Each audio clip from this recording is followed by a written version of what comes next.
Hello दोस्तों, आप सभी का स्वागत है पेपर एनालिसिस पॉइंट के ऊपर। और मैं हूं आपके साथ डीके सर। और हम कर रहे थे आपके कलाम की जो तथ्य श्रेणी अध्यापक से जो टेस्ट सीरीज है उस टेस्ट सीरीज का एनालिसिस कर रहे थे, वो भी किसके माध्यम से, एमसीक्यू के माध्यम से। ठीक है, सबसे पहले बात करते हैं हम कलाम रीट मेंस टेस्ट की, जिसको हमने आधार माना था। कलाम रीट मेंस टेस्ट की बात करते हैं। और टेस्ट कौन सा आपका, टेस्ट की बात करें तो टेस्ट आपका मैंने टेस्ट 10, मैंने टेस्ट 10। और इस मैंने टेस्ट 10 के जो पाठ्यक्रम यानी सिलेबस आपका, इस सिलेबस का क्या कर रहे थे दोस्तों, हम एनालिसिस कर रहे थे। और वो भी किसके माध्यम से, एनालिसिस यानी विश्लेषण कर रहे थे, एमसीक्यू के माध्यम से। उसी श्रृंखला में बात करते हैं हम आपके मैंने टेस्ट 10 के सिलेबस की। तो एक टॉपिक आपका इससे आपके जो तृतीय श्रेणी अध्यापक परीक्षा सूचना प्रौद्योगिकी यानी ICT, information and communication technology से आपके क्वेश्चन यहाँ पर देखने को मिलेंगे। तो इसी बुकलेट का क्या कर रहे थे, हम एमसीक्यू के माध्यम से कवर करने की कोशिश कर रहे थे इसी बुकलेट को। अब देखिए आपके दो क्वेश्चन आपके दिमाग में आएंगे, सर हमें पीडीएफ मिल जाए। तो दो सबसे पहले बात करते हैं इस बुकलेट की पीडीएफ। जो ये बुकलेट आपको स्क्रीन पर दिख रही है ना, इस बुकलेट की पीडीएफ की बात करता हूँ मैं सबसे पहले आपको। तो इसकी पीडीएफ अपने टेलीग्राम चैनल पर डाल दी गई है दोस्त। टेलीग्राम चैनल है अपना, जैसे आपका यूट्यूब चैनल का नाम है उसी नाम से आपका टेलीग्राम चैनल है, paper analysis point. Analysis point यहाँ पर आपको वही चीज़ें मिलेगी जो आपके एग्जाम के लिए इंपॉर्टेंट है। ऐसे नहीं कि फालतू की चीज़ें मिलती है, ठीक है। कुछ ऐसे फालतू की चीज़ें नहीं मिलेगी दोस्त। सिर्फ आपके जैसे बुकलेट जैसे इंपॉर्टेंट है आपके लिए, जैसे आईसीटी की बुकलेट इंपॉर्टेंट है, पढ़ना जरूरी है आपके लिए, तो इसकी बुकलेट की पीडीएफ यहाँ पर डाल दी गई है, ठीक है। तो आप वहाँ पर डाउनलोड कर सकते हो, प्रिंट निकलवा सकते हो। प्रिंट निकलवाने के बाद आप थ्योरी पढ़िए। थ्योरी के पढ़ने के बाद जो हम एमसीक्यू करवा रहे हैं, डेली आपकी एमसीक्यू प्रैक्टिस हो रही है, तो इन एमसीक्यू को प्रैक्टिस कीजिए। चाहे आप पीडीएफ की बात करें, आप वीडियो के माध्यम से देख सकते हैं। यदि वीडियो के माध्यम से मान लीजिए आपको टाइम बहुत कम है, आपके पास टाइम वगैरह नहीं है, तो वीडियो के माध्यम से नहीं देखिए, तो इन एमसीक्यू की जो पीडीएफ है दोस्त, जो हम हमेशा एमसीक्यू करते हैं आपकी, इसकी पीडीएफ भी हम कहाँ पर डालते हैं, आपके अपने चैनल पर डालते हैं, आपके पेपर एनालिसिस पॉइंट के अंदर।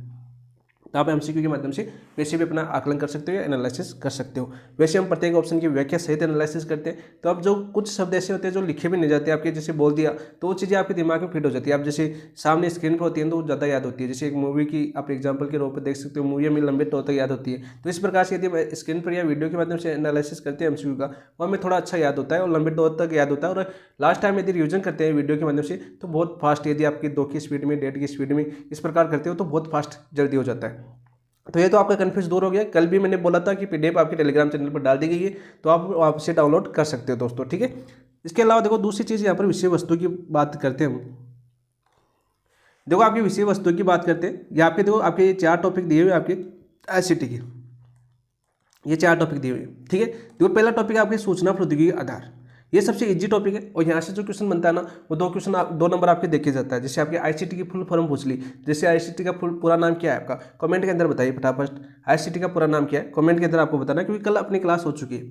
तो ये आपकी क्लास नंबर 1 थी, ये कल हो चुकी है, कल हो चुकी है। यानी कि चैप्टर नंबर 1 की बात करें तो चैप्टर नंबर 1 हमने कल कर लिया था कंप्लीट। एक भी पॉइंट ऐसा नहीं छोड़ा जैसे आपका एमसीक्यू नहीं पूछा गया, पूरा व्याख्या सहित एनालिसिस करवाया। जिन दोस्तों ने देखी वो प्लेलिस्ट में जाके देख सकते हैं। आईसीटी के नाम से प्लेलिस्ट बनी नहीं है, आज बन जाएगी, लेकिन वीडियो आपका डाल दिया गया था, कल आपकी वीडियो आ चुका था, तो आप वीडियो में जाके भी उसको देख सकते हैं, सर्च करके भी आप देख सकते हैं पेपर एनालिसिस पॉइंट के ऊपर। आज हम बात करें आपके दूसरे टॉपिक की, तो सूचना प्रौद्योगिकी उपकरण टूल्स की बात करें, पेज नंबर 4 से लेकर पेज नंबर 40 तक है। लेकिन यहाँ पर कंफ्यूज होने वाली बात नहीं है। यहाँ पर देखो बात करते हैं आपके मैंने टेस्ट 10 की। तो मैंने टेस्ट 10 के अंदर जो आपके पेज नंबर आएंगे ना, आपके क्वेश्चन देखने को मिलेंगे पेज नंबर 1 से लेकर पेज नंबर 21 तक देखने को मिलेंगे। जैसा कि आपको देखो यहाँ पर दे रखा है आपका टेस्ट से संबंधित विषय वस्तु पाठ्यक्रम दे रखा है पार्ट 1। तो पार्ट 1 ये आपके मैंने टेस्ट 10 का है, और ये आपके मैंने टेस्ट 11 का है, और ये माइनर टेस्ट आपके 12 का है। जो आपका अंतिम टेस्ट कौन सा आपका, भाई टॉपिक वाइज टेस्ट की बात करें तो अंतिम टेस्ट आपका माइनर टेस्ट 12 है। इसके बाद आपका मेजर टेस्ट 3 होगा, जिसमें ये सारी बुकलेट वापस आएंगे आपके। मेजर टेस्ट 3 के अंदर आपके क्या होगा, ये पूरी की पूरी बुकलेट आपकी रिवीजन होने वाली है, ठीक है। इस प्रकार से आपके इस सिलेबस का बंटवारा किया हुआ है। ये आपकी इन्फॉर्मेशन है, ये आपकी विकी भाई है, आपकी विकी चौधरी जी, ठीक है। यहाँ से आप मैसेज करके आप क्लीन पीडीएफ ले सकते हो। लास्ट टाइम आप यदि पेपर का एनालिसिस कर सकते हो, पेपर निकालना चाहते हो, तो आप प्रिंट निकलवाना चाहते हो पेपर की, तो देखो क्लीन पीडीएफ मिलेगी। ये सारी पीडीएफ मैंने 19 से ली हुई है, तो वहाँ पर आप इन पर मैसेज कर सकते हो। इनके व्हाट्सअप नंबर दिए हुए हैं आपके, ये ग्रुप की पेज भी दे रखी है। तो आपकी इच्छा है, आपके ऊपर निर्भर है, आप क्या करना चाहते हो पूछ सकते हो। पहले इन्फॉर्मेशन लेना, फिर आप पूरी डिटेल पूछ लेना, फिर आपकी इच्छा हो यदि हम लास्ट टाइम में बुकलेट वगैरह निकालना हो, जो इंपॉर्टेंट बुकलेट जैसे करंट अफेयर्स की बुकलेट, वैसे तो पूरी करंट अफेयर्स और जो इंपॉर्टेंट बुकलेट है वो तो मैंने टेलीग्राम पर डाल दी है अपने, ठीक है, टेलीग्राम पर डाली हुई है। और इसके अलावा जैसे आपके इंपॉर्टेंट जो और भी मान लो आपको सभी को पेपर निकालने हो, लास्ट पॉइंट 1.0 और 2.0 दोनों पेपर आपको निकालने हैं टेस्ट सीरीज के, तो आप इन पर संपर्क कर सकते हो दोस्तों, ठीक है, वो आपकी इच्छा है। तो चलिए दोस्तों आज की क्लास शुरुआत करते हैं। शुरुआत करेंगे हम आपके पेज नंबर 21 तक बात करें। मैंने बताया आपका माइनर टेस्ट 10 है, पेज नंबर 21 तक है आपका, 1 से लेकर 21 तक, जिसमें से हमने पहला टॉपिक आपका कवर हो चुका है, यानी हम क्लास ले चुके हैं। आज की क्लास शुरुआत करते हैं। शुरुआत करने से पहले जिन दोस्तों ने चैनल को सब्सक्राइब नहीं किया तो सबसे पहले चैनल को सब्सक्राइब कर लीजिए, वीडियो को लाइक कर लीजिए और अपने दोस्तों के साथ शेयर भी कीजिए। देखते हैं कितना शेयर करते हैं। और इसके अलावा आपको कमेंट के अंदर ये बताना है कि आपको क्वेश्चन कैसे लग रहे हैं, आपके कितने क्वेश्चन सही हो रहे हैं और आपको समझ में आ रहा है कि नहीं आ रहा है, ठीक है। कल वाला टॉपिक आपको कैसा समझ में आया, जिन दोस्तों ने देखिए वो आज जरूर बताएं कल के वीडियो के अंदर, और आज वाला वीडियो आपको देखने के बाद कमेंट के अंदर जरूर बताना है ताकि इसमें और सुधार किया जा सके और हमें भी ऐसा लगे कि हम जो करें आपके लिए जो मेहनत करें वो पूरे के पूरे आपको लिए अच्छे बेनिफिट मिलेंगे, यानी आपको एग्जाम के लिए बहुत उपयोग होगी। और देखो दूसरे क्वेश्चन आपके कुछ क्वेश्चन पूछते हैं सर, क्वेश्चन है देखो यहाँ पर जो क्वेश्चन करवा रहा हूँ मैं, जो ये तो लाइब्रेरी बेच के टेस्ट है, जो हम फर्स्ट ग्रेड की, जब मैं फर्स्ट ग्रेड की तैयारी कर रहा था, फर्स्ट ग्रेड की बात कर रहा हूँ, तो फर्स्ट ग्रेड के अंदर आपके मैं लाइब्रेरी बैच में था, कलाम की लाइब्रेरी बैच में था, तो वहाँ पर हमें सीट दी गई थी, उस सीट के क्वेश्चन है। सबसे पहले बात करता हूँ उस सीट के क्वेश्चन आपको। इसके अलावा आपकी जो विगत परीक्षा में पूछे गए क्वेश्चन है विभिन्न एग्जाम में, ऐसा नहीं कि रीट के अंदर, विभिन्न परीक्षा में पूछे गए क्वेश्चन आपके ICT के, जैसे IRS के अंदर भी आपकी आती है, फर्स्ट ग्रेड के अंदर भी आती है, और आपके दिनेश बोर्ड के भी कुछ जो एग्जाम्स है वहाँ पर आपको ICT दी होती है, तो उन क्वेश्चन आपके यहाँ पर सारे क्वेश्चन मैं आपको करवा रहा हूँ। और यहाँ पर जो जैसे आपके कुछ दोस्त कहते हैं कि रीट लास्ट टाइम 2022 के अंदर, तो देखो 2022 के अंदर ये क्वेश्चन पूछे गए थे विभिन्न एग्जामों के अंदर। ये आपका दे रखा पॉइंट नंबर 5 जो 60 और 62 पेज पर है, 60 से लेकर 62 पर, यहाँ पर आपके 2022 के क्वेश्चन दिए हुए हैं, आपके MCQ जो आपकी विगत परीक्षा के अंदर पूछे गए थे विभिन्न सब्जेक्ट, चाहे SST हो, चाहे साइंस में हो, चाहे हिंदी हो, संस्कृत हो, चाहे अंग्रेजी हो, चाहे उर्दू वगैरह हो, तो सारे के सारे प्रीवियस ईयर के जितने भी क्वेश्चन आए आपके ICT से संबंधित आए थे वो आपके लास्ट यानी क्लास नंबर 5 के अंदर आपको कंप्लीट मिल जाएंगे। हम उनका भी एनालिसिस करेंगे प्रत्येक ऑप्शन की व्याख्या के साथ। तो देखिए आज का पहला क्वेश्चन क्या है, सबसे पहले बात करते हैं हम क्वेश्चन की। बहुत ही अच्छा क्वेश्चन है। प्रश्न दे रखा है आपका, सूचना प्रौद्योगिकी उपकरणों का वर्गीकरण निम्न में से किन 2 श्रेणियों में किया जाता है। कमेंट के अंदर साथ साथ आंसर देने आपके, क्योंकि आपने टॉपिक पढ़ लिया होगा। ये सूचना प्रौद्योगिकी उपकरणों का वर्गीकरण निम्न में से किन 2 श्रेणियों में किया गया है। पहला दे रखा है आपका पारंपरिक एवं आधुनिक ICT उपकरण, दूसरा दे रखा है आपका हार्डवेयर एवं सॉफ्टवेयर उपकरण, तीसरा दे रखा है आपका डिजिटल एंड एनालॉग उपकरण, चौथा दे रखा है आपका इलेक्ट्रॉनिक्स एवं मैकेनिकल उपकरण। तो राइट आंसर क्या हो जाएगा दोस्त, वह सूचना प्रौद्योगिकी के जो उपकरण को मुख्य रूप से 2 भागों में विभाजित किया गया। कितने भागों में, यानी 2 श्रेणियों में विभाजित किया गया। ये तो परंपरागत ICT उपकरण और दूसरा आपका आधुनिक ICT उपकरण, यानी ऑप्शन नंबर 1 आपका राइट आंसर हो जाएगा। क्या राइट आंसर हो जाएगा आपका, ऑप्शन नंबर 1 आपका राइट आंसर हो जाएगा। देखो सबसे पहले बात करते हैं हम आपके पारंपरिक ICT उपकरण की। यहाँ पर लिख देता हूँ मैं पारंपरिक ICT उपकरण, पारंपरिक ICT उपकरण की बात करते हैं, ठीक है दोस्तों। जैसे एग्जाम्पल की बात कर लेते हैं, इनमें कौन कौन से एग्जाम्पल है जो पारंपरिक थे। जैसे आपके मौखिक हो गया, आपका मौखिक यानी बोलकर सूचना देना, ICT यानी इंफॉर्मेशन एंड कम्युनिकेशन टेक्नोलॉजी की बात करें, जैसे मौखिक हो गया। मुद्रित हो गया आपका, मुद्रा के द्वारा यानी मुद्रित। चित्र हो गया आपका, ठीक है, चित्र में किसी प्रकार की आ सकता है, चार्ट, पोस्टर, ठीक है, मानचित्र, कार्टून आ सकता है। मॉडल हो गया आपका, कैसा हो गया आपका, मॉडल हो गया। इसके अलावा आप बात कर सकते हैं जैसे आपकी रेडियो हो गया, कठपुतली हो गया, रेडियो भी ले सकते हो एग्जाम्पल के अंदर, और कठपुतली भी ले सकते हो। ये भी विभिन्न एग्जाम्पल दिए हमने, वो किससे संबंधित, कैसे उपकरण है आपके पारंपरिक ICT के उपकरण है। दूसरा हमने श्रेणी के अंदर बांटा कौन सा, आपका आधुनिक ICT उपकरण, आधुनिक ICT उपकरण। तो एग्जाम्पल की बात करें दोस्तों आधुनिक ICT उपकरण के अंदर, जैसे आपके सॉफ्टवेयर हो गया, आपका हार्डवेयर हो गया। क्या हो गया आपका, हार्डवेयर, हार्डवेयर हो गया आपका, सॉफ्टवेयर हो गया आपका, सॉफ्टवेयर हो गया आपका। जैसे और बात करें आपकी, जैसे डिजिटल कैमरा हो गया आपका, डिजिटल कैमरा हो गया आपका। इसके अलावा हम यदि विभिन्न एग्जाम्पल की बात करें, जैसे आपकी लैपटॉप हो गया अपना, लैपटॉप, PC भी ले सकते हो आप, PC हो गया आपका। नोटबुक भी हो गया आपका, नोटबुक, और टैबलेट भी ले सकते हो आप, टैबलेट भी ले सकते हो।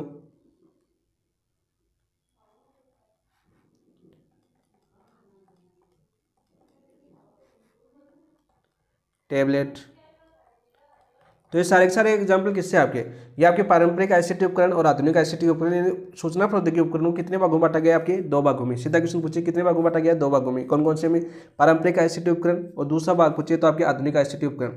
पारंपरिक आईसीटी उपकरण का कोई उदाहरण पूछे तो आपके मौखिक हो गया, मुद्रित हो गया, चित्र हो गया, मॉडल हो गया, रेडियो हो गया या कठपुतली हो गया।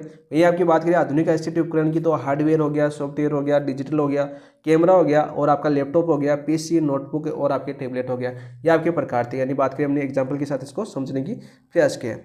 नेक्स्ट क्वेश्चन की बात करते हैं, क्वेश्चन नंबर 2। दूसरे क्वेश्चन की बात करते हैं। दूसरा क्वेश्चन क्या दे रखा है आपका, देखो भारत में विद्यालय शिक्षा में संबंधित रेडियो प्रसारण की शुरुआत सर्वप्रथम किस वर्ष और किस स्थान से हुई थी। ये क्वेश्चन आपका लास्ट टाइम आपके रीट में पूछा जा चुका है, ठीक है, लास्ट टाइम आपकी रीट में पूछा गया था क्वेश्चन कि भारत में विद्यालय शिक्षा से संबंधित रेडियो प्रसारण की शुरुआत सर्वप्रथम किस वर्ष और किस स्थान से हुई थी। 1927 मुंबई के अंदर, 1937 कलकत्ता के अंदर, 1957 दिल्ली के अंदर, 2001 आपके चेन्नई के अंदर। तो बताओ भाई राइट आंसर क्या होगा आपका। तो राइट आंसर जो है आपका 1937 में हुई थी आपकी कलकत्ता से। देखो पूछे कि भारतीय विद्यालय शिक्षा में, इस लाइन को समझना थोड़ा सा, विद्यालय शिक्षा से संबंधित रेडियो का प्रसारण की शुरुआत कब हुई थी आपकी 1937 में हुई थी और किस स्थान पर हुई थी आपकी कलकत्ता से हुई थी। ये तो आपका राइट आंसर हो जाएगा आपका ऑप्शन नंबर 2, ठीक है। अब देखो बात करते हैं रेडियो की। कल की क्लास में हमने रेडियो के बारे में पढ़ा था। कल की क्लास जिन दोस्तों ने नहीं देखी है तो देख लेना भाई। रेडियो की बात करते हैं सबसे पहले। तो रेडियो का कल की क्लास में हमने पढ़ा था कि रेडियो का आविष्कार, भाई इसका आविष्कार किसने किया था, भाई आविष्कार करता कौन थे, आविष्कार। तो आविष्कार किसने किया था दोस्त, डायरेक्ट सीधा क्वेश्चन आता है आपका, तो कौन थे आपके, भाई रेडियो के आविष्कार करता कौन थे, जी मार्कोनी। कौन थे आपके, जी मार्कोनी, जी मार्कोनी। और ये किस देश के थे, जी मार्कोनी किस देश के थे आपके, इटली के थे। और इटली वाले प्रधानमंत्री के वायरल वीडियो आपने देखे होंगे प्रधानमंत्री नरेंद्र मोदी के साथ। इस प्रकार से याद कर सकते हो आप। यदि विश्व के मैप में बात करें तो इस प्रकार से इटली है अपना, इस प्रकार से, ठीक है। यदि विश्व का मैप आपने देखा है, वर्ल्ड ज्योग्राफी आपने पढ़ी है, एसएसटी वाले दोस्तों ने पढ़ी होगी। तो इन्होंने आपके जी मार्कोनी ने किसका आविष्कार किया था, रेडियो का आविष्कार किया था। कब किया था दोस्त आपका, सीधा पूछिए कि इसका आविष्कार कब किया था रेडियो का, तो ये किया था आपका 1895 के अंदर। कब किया था, 1895 के अंदर, सॉरी 1895 कीजिए, 1895। तो ये चीज़ तो आपकी रेडियो के बारे में बेसिक जानकारी थी, यानी सीधा क्वेश्चन पूछा जाता है। यहाँ पर बात करते हैं सबसे पहले, अब आगे की बात करते हैं भारत के संदर्भ में। तो यहाँ पर एक क्वेश्चन पूछे कि भारत में रेडियो की शुरुआत कब हुई, यानी भारत में रेडियो प्रसारण की शुरुआत हुई थी 1927 में मुंबई से। तो पहला ऑप्शन आपका देख सकते हो, यदि व्याख्या करना चाहिए तो यहाँ पर लिख सकते हो कि भारत में रेडियो के प्रसारण की शुरुआत, भारत में रेडियो प्रसारण की शुरुआत, रेडियो प्रसारण की शुरुआत, प्रसारण की शुरुआत। सीधा क्वेश्चन पूछे कि भारत में रेडियो प्रसारण की शुरुआत कब हुई थी, 1927 में। कहाँ से हुई थी आपकी, मुंबई के अंदर हुई थी दोस्तों, ठीक है।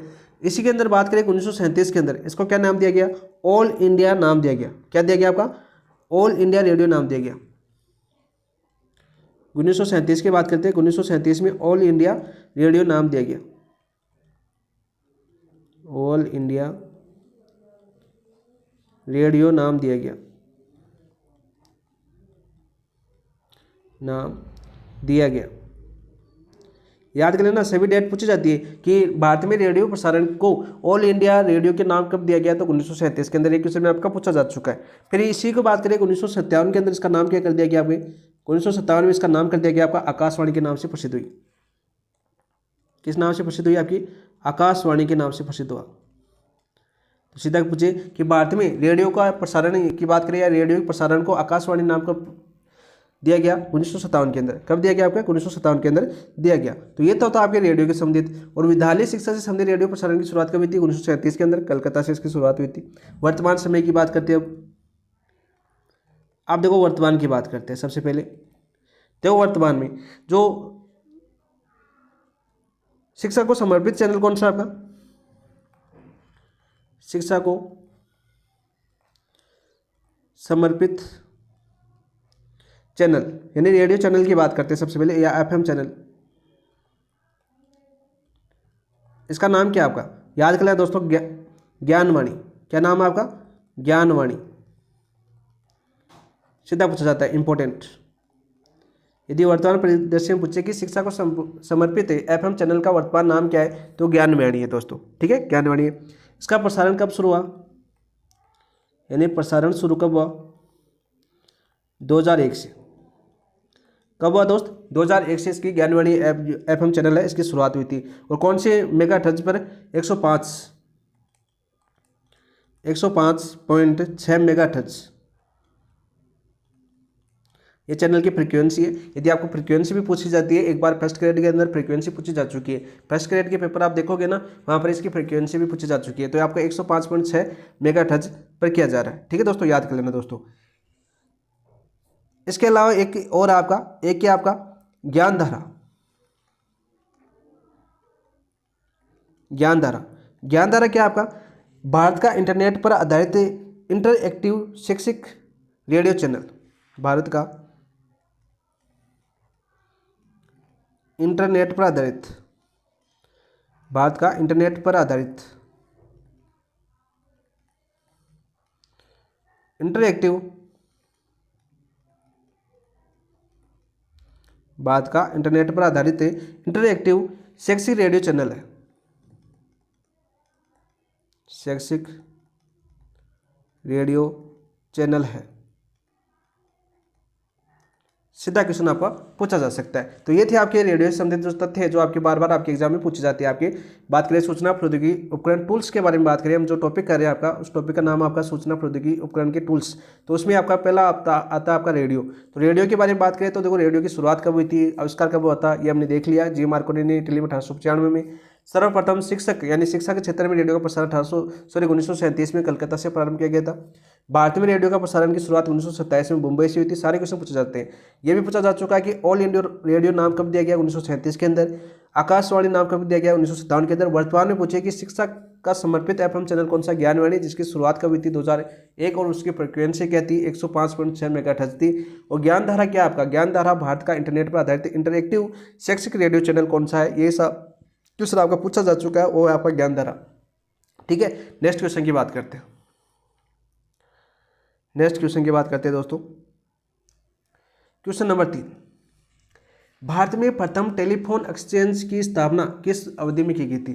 भारत में प्रथम टेलीफोन एक्सचेंज की स्थापना किस वर्ष या किस अवधि में की गई थी, 1870 के अंदर में, 1881-82 में, 1890-91 में, या 1900 या 1901 के अंदर। तो राइट आंसर क्या हो जाएगा आपका, राइट आंसर हो जाएगा कि भारत में टेलीफोन का प्रवेश 1881-82 में किया गया था। ऑप्शन नंबर 2 आपका राइट आंसर हो जाएगा। क्या हो जाएगा दोस्त आपका, ऑप्शन नंबर 2 राइट आंसर हो जाएगा। क्या हो जाएगा, ऑप्शन नंबर 2 आपका राइट आंसर। देखो, सबसे पहले बात करते हैं टेलीफोन की। किसकी, टेलीफोन की बात करते हैं। कल भी हमने बताया था, जिन दोस्तों ने कल की क्लास नहीं देखी वो एक बार देख लेना। यहाँ पर कल टेलीफोन के बारे में मैंने बताया था आपका, लास्ट क्वेश्चन यही था आपका टेलीफोन के बारे में, यानी आविष्कार, विभिन्न के आविष्कार हमने पढ़ा था कल के टॉपिक का। वहाँ पर सबसे इजी क्वेश्चन यही आता है आपका। तो एक बार दोबारा देख लीजिए, आपका रिविजन हो जाएगा। टेलीफोन की बात करें तो टेलीफोन का आविष्कार कब हुआ था आपका, आविष्कार हुआ था आपका 1876 के अंदर। कब हुआ था आपका, 1876 में। किसने किया था आपने भाई आविष्कार, किसने किया था, वो किया था आपका अलेक्जेंडर ग्राहम बेल द्वारा। अलेक्जेंडर ग्राहम बेल,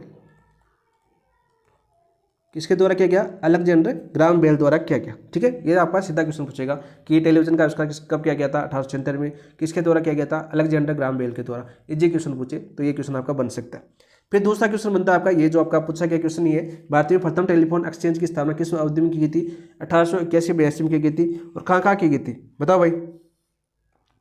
ये स्थापना कहाँ पर की गई थी, तो ये स्थापना की गई थी दोस्त, याद कर लेना, कोलकाता, मुंबई और चेन्नई में। पूछा जा चुका आपका, कोलकाता, मुंबई और चेन्नई के अंदर। सीधा क्वेश्चन पूछे कि कहाँ पर आपके, चेन्नई, दोनों कर लेना यहाँ पर चेन्नई में।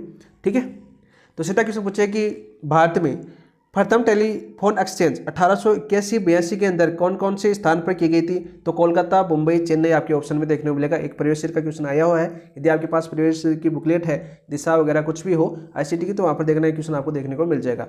कोलकाता, मुंबई, चेन्नई के अंदर 1881-82 के अंदर इसकी स्थापना की गई थी। याद करना दोस्तों, कहाँ पर, कोलकाता, मुंबई, चेन्नई के अंदर। कब, 1881-82 के अंदर। टेलीफोन का आविष्कार किसने किया था, आविष्कार किया था आपके 1876 में अलेक्जेंडर ग्राहम बेल द्वारा। किसके द्वारा, अलेक्जेंडर ग्राहम बेल द्वारा। कब किया गया था, 1876 के अंदर। और भारत में कब स्थापित होता, 1881-82 में। इस प्रकार के क्वेश्चन आपके पूछे जाते हैं दोस्तों। इसके अलावा यहाँ पर याद कर लेना, नोट लगा के, नोट लगा के याद कर लेना दोस्तों। नोट लगा के याद क्या करना आपको, देखो याद करना आपको कि भारत में संचार सेवा की शुरुआत, भारत में संचार सेवा की शुरुआत, संचार सेवा की शुरुआत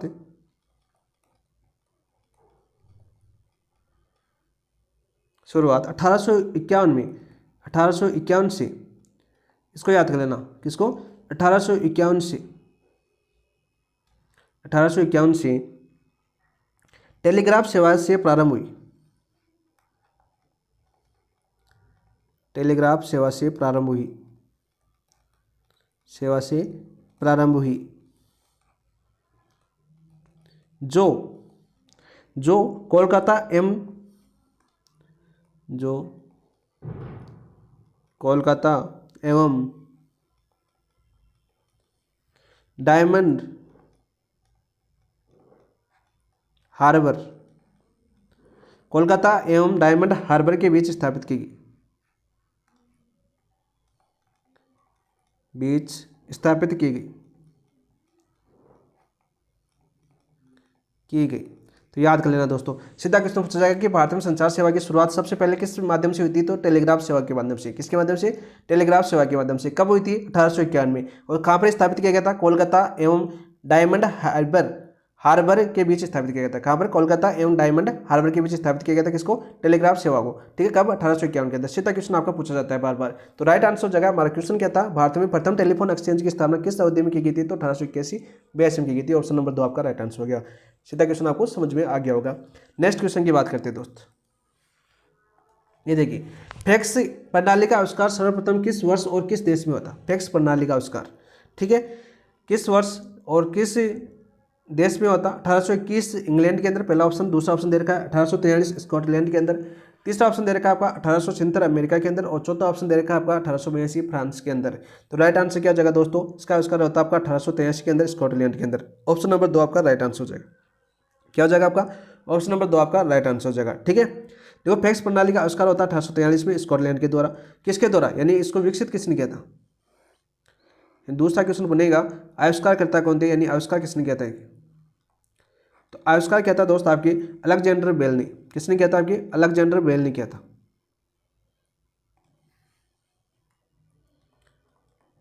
अलेक्जेंडर बेल ने किया था। किसने किया था, आपके अलेक्जेंडर बेल ने किया था। कब किया था, 1843 में। कहाँ पर, स्कॉटलैंड के अंदर। सीधा क्वेश्चन आपको पूछा जा सकता है। तो ऑप्शन नंबर 2 आपका राइट आंसर हो जाएगा। नेक्स्ट क्वेश्चन की बात करते हैं। नेक्स्ट क्वेश्चन है, भारत का पहला शैक्षिक टीवी चैनल, यानी बात करें भारत का पहला शैक्षिक टेलीविजन चैनल, शैक्षिक टेलीविजन चैनल बहुत बार क्वेश्चन पूछा गया, कौन सा आपका, ज्ञान दर्शन। याद कर लेना, भारत का पहला शैक्षिक टेलीविजन चैनल कौन सा आपका, ज्ञान दर्शन। ये क्वेश्चन आपको पूछा जा चुका है। तो पहला क्वेश्चन तो आपको क्वेश्चन के अंदर ये कि भारत का पहला शैक्षिक टेलीविजन चैनल कौन सा है, तो आपका ज्ञान दर्शन। याद हो गया आपको।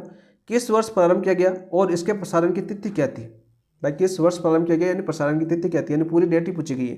क्वेश्चन ऐसे पूछा सकता था कि किस वर्ष प्रारंभ किया गया, तभी डेट दे सकता था। लेकिन दो क्वेश्चन दिए इसके अंदर कि कब, दोनों क्वेश्चन एक साथ ही ले लिए मैंने कि एक क्वेश्चन पूछा गया था कि किस वर्ष प्रारंभ किया गया, दूसरा प्रश्न था कि इसके प्रसारण की तिथि क्या थी। तो दोनों को एक साथ ही मैंने कनेक्ट कर लिया। ठीक है, एक ही क्वेश्चन है, दोनों की भाषा में थोड़ा सा डिफरेंट था, इसलिए मैंने एक साथ ले लिया। पहला ऑप्शन दे रखा आपका 15 सितंबर 1959। दूसरा ऑप्शन दे रखा आपका 26 जनवरी 2000। तीसरा ऑप्शन दे रखा आपका 5 सितंबर 1998 के अंदर। और चौथा ऑप्शन दे रखा आपका 10 मार्च 1991 के अंदर। तो बताओ भाई राइट आंसर क्या हो जाएगा इसका, बताओ। दूरदर्शन की बात करें आपके भारत के अंदर, तो राइट आंसर क्या हो जाएगा आपका, बताओ। 26 जनवरी 1926, 26 जनवरी 2000 के अंदर। कब, भारत में शैक्षिक टीवी चैनल की बात कर रहा है। ज्ञान दर्शन एजुकेशन चैनल 26 जनवरी 2000 को भारत में का पहला शैक्षिक टीवी चैनल प्रारंभ हुआ था। तो ऑप्शन नंबर 2 आपका राइट आंसर हो जाएगा।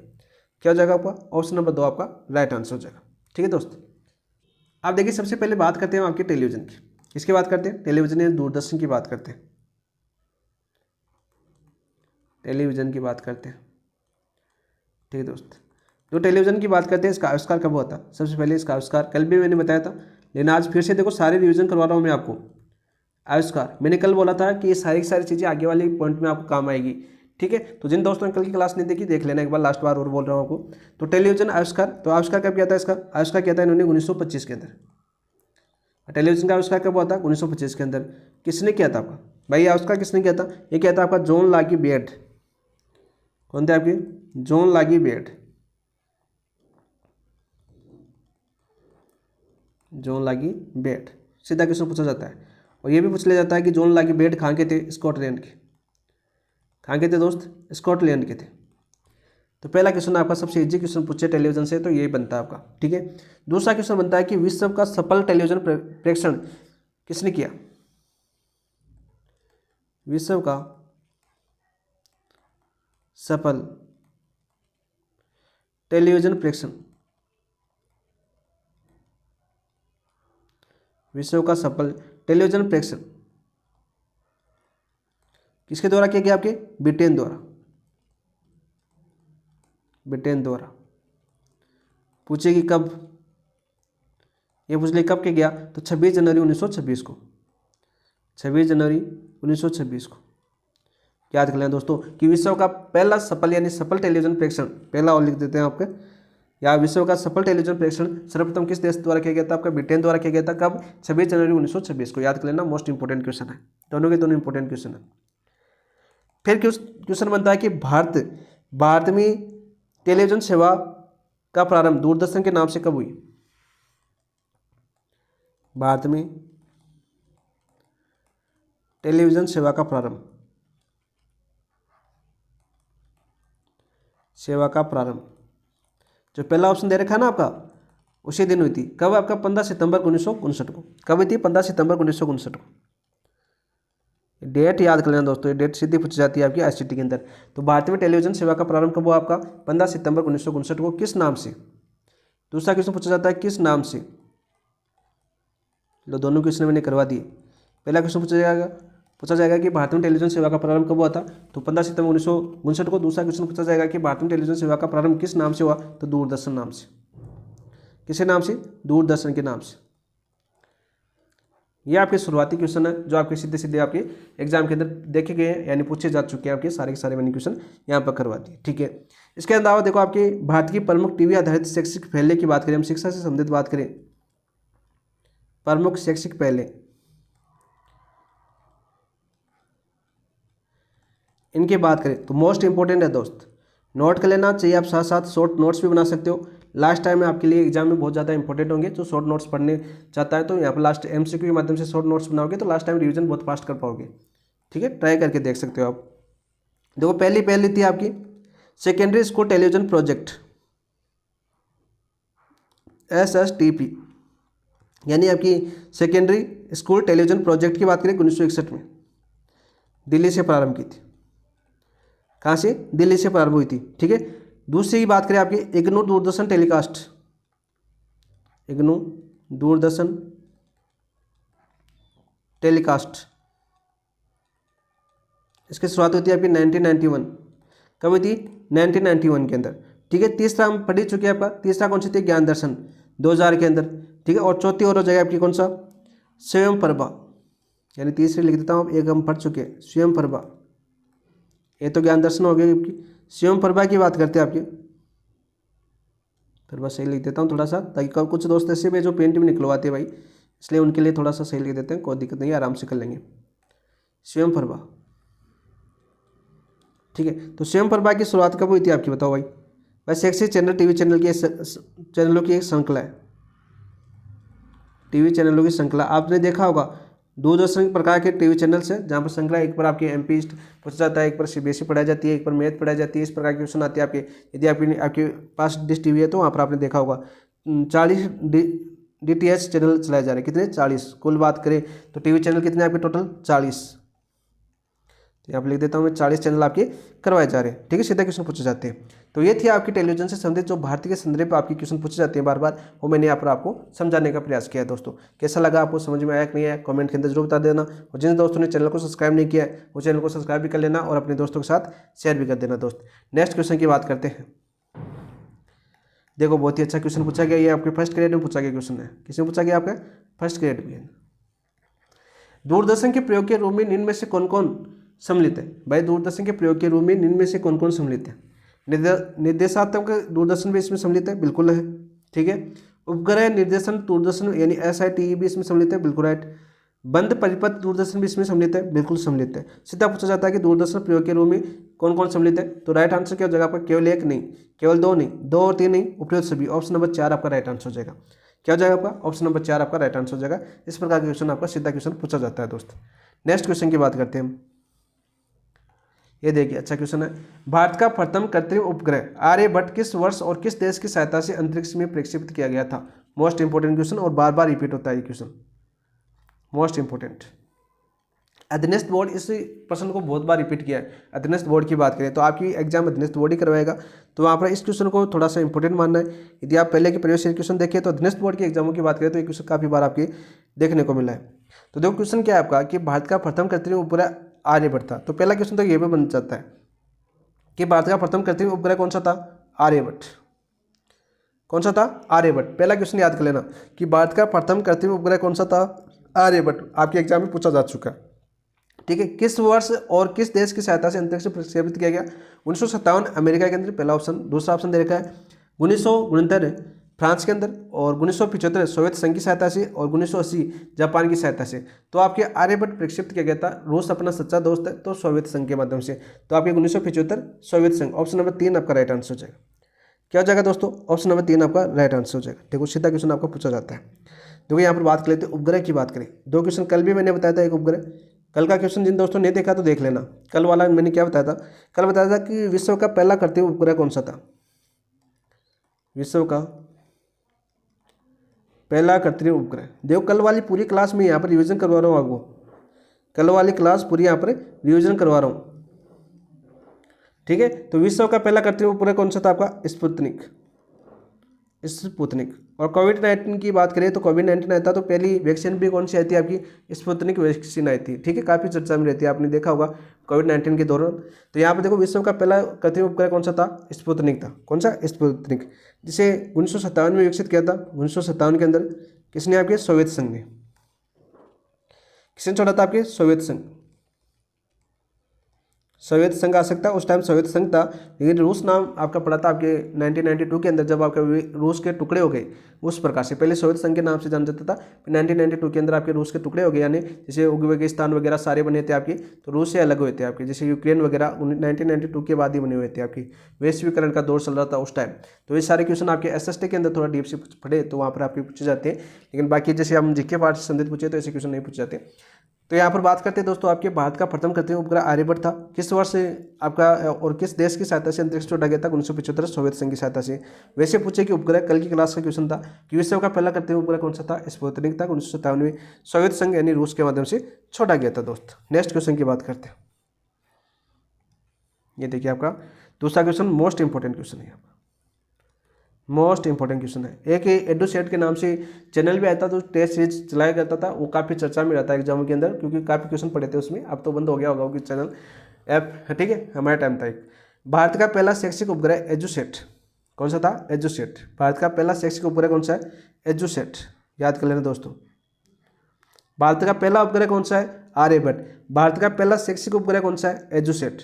कौन सा? एजुसेट। याद कर लेना। दो क्वेश्चन यहाँ पर कवर हो गया। अभी किस वर्ष प्रक्षेपित किया गया था और इसका उद्देश्य क्या था? भाई इसको प्रक्षेपित कब किया गया था और इसका उद्देश्य क्या था? 1975 में सामान्य संचार हेतु। दूसरा ऑप्शन दे रखा है आपका 1982 में मौसम संबंधी अध्ययन हेतु। तीसरा ऑप्शन दे रखा है 2004 में शैक्षिक प्रसारण हेतु, और चौथा ऑप्शन दे रखा है 1995 दूर संचार हेतु। तो राइट आंसर क्या होगा भाई? एजुसेट यानी बात करें आपके शिक्षक यानी शैक्षिक उपग्रह, तो यहाँ पर बात करते हैं सबसे पहले संचार का कोई मतलब नहीं है, मौसम संबंधी अध्ययन का कोई मतलब नहीं है, दूर संचार का कोई मतलब नहीं है। जिस दोस्त ने ये सब दिमाग लगाया, थोड़ा सा समझा इस क्वेश्चन को, तो उसका ये गलत नहीं हुआ भाई। तो 2004 के अंदर छोड़ा गया था शैक्षिक प्रसारण हेतु। ऑप्शन नंबर 3 आपका राइट आंसर हो जाएगा। क्या हो जाएगा आपका? ऑप्शन नंबर 3 आपका राइट आंसर हो जाएगा, ठीक है। देखो सबसे पहले बात करते हैं भारत में अंतरिक्ष कार्यक्रम का आरंभ कब हुआ था। यहाँ से बात कर लेते हैं भारत में अंतरिक्ष कार्यक्रम का आरंभ। भारत में अंतरिक्ष कार्यक्रम का आरंभ मैं थोड़ा डिटेल से पढ़ा रहा हूँ ताकि रिवीजन करो ना, तब ये क्लास आपके लिए सबसे महत्वपूर्ण हो। तो भारत में अंतरिक्ष कार्यक्रम का आरंभ हुआ था 1962 के अंदर। कब? 1962 के अंदर। और किसकी अध्यक्षता में? मैं इसकी अध्यक्षता किसने की थी? इस कार्यक्रम की अध्यक्षता किसने की थी? अध्यक्षता की बात करें तो वो थे आपके विक्रम साराभाई। कौन थे? डॉक्टर विक्रम साराभाई। विक्रम साराभाई। तो ये क्वेश्चन आपको याद होना चाहिए कि भारत में अंतरिक्ष कार्यक्रम के आरंभ हुआ था 1962 के अंदर, और किसके अध्यक्षता में हुआ था? डॉक्टर विक्रम साराभाई की अध्यक्षता में हुआ था। यानी भारतीय राष्ट्रीय अंतरिक्ष अनुसंधान समिति का गठन किया गया था। इनके अध्यक्षता में किसका गठन किया गया था? आपके गठन की बात करें, भारतीय राष्ट्रीय अंतरिक्ष अनुसंधान समिति, भारतीय राष्ट्रीय अनुसंधान यानी राष्ट्रीय अंतरिक्ष अनुसंधान समिति,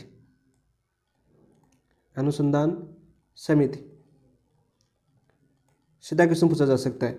ठीक है, सीधा क्वेश्चन क्या पूछा जा सकता है कि डॉक्टर विक्रम साराभाई की अध्यक्षता में भारत में अंतरिक्ष कार्यक्रम का आरंभ 1962 में किया गया। किस समिति का गठन किया गया था? तो भारतीय राष्ट्रीय अंतरिक्ष अनुसंधान समिति का गठन किया गया था। सीधा क्वेश्चन आपका पूछ सकता है। इसके बाद में बात करते हैं आपके, फिर आपका आया था इसरो यानी भारतीय अंतरिक्ष अनुसंधान संगठन। ठीक है, इसरो की स्थापना की बात करते हैं। सबसे पहले स्थापना, तो इसरो की स्थापना कब हुई थी आपकी? 15 अगस्त 1969 को। 15 अगस्त यानी आज़ादी के दिन अपनी 1969 को।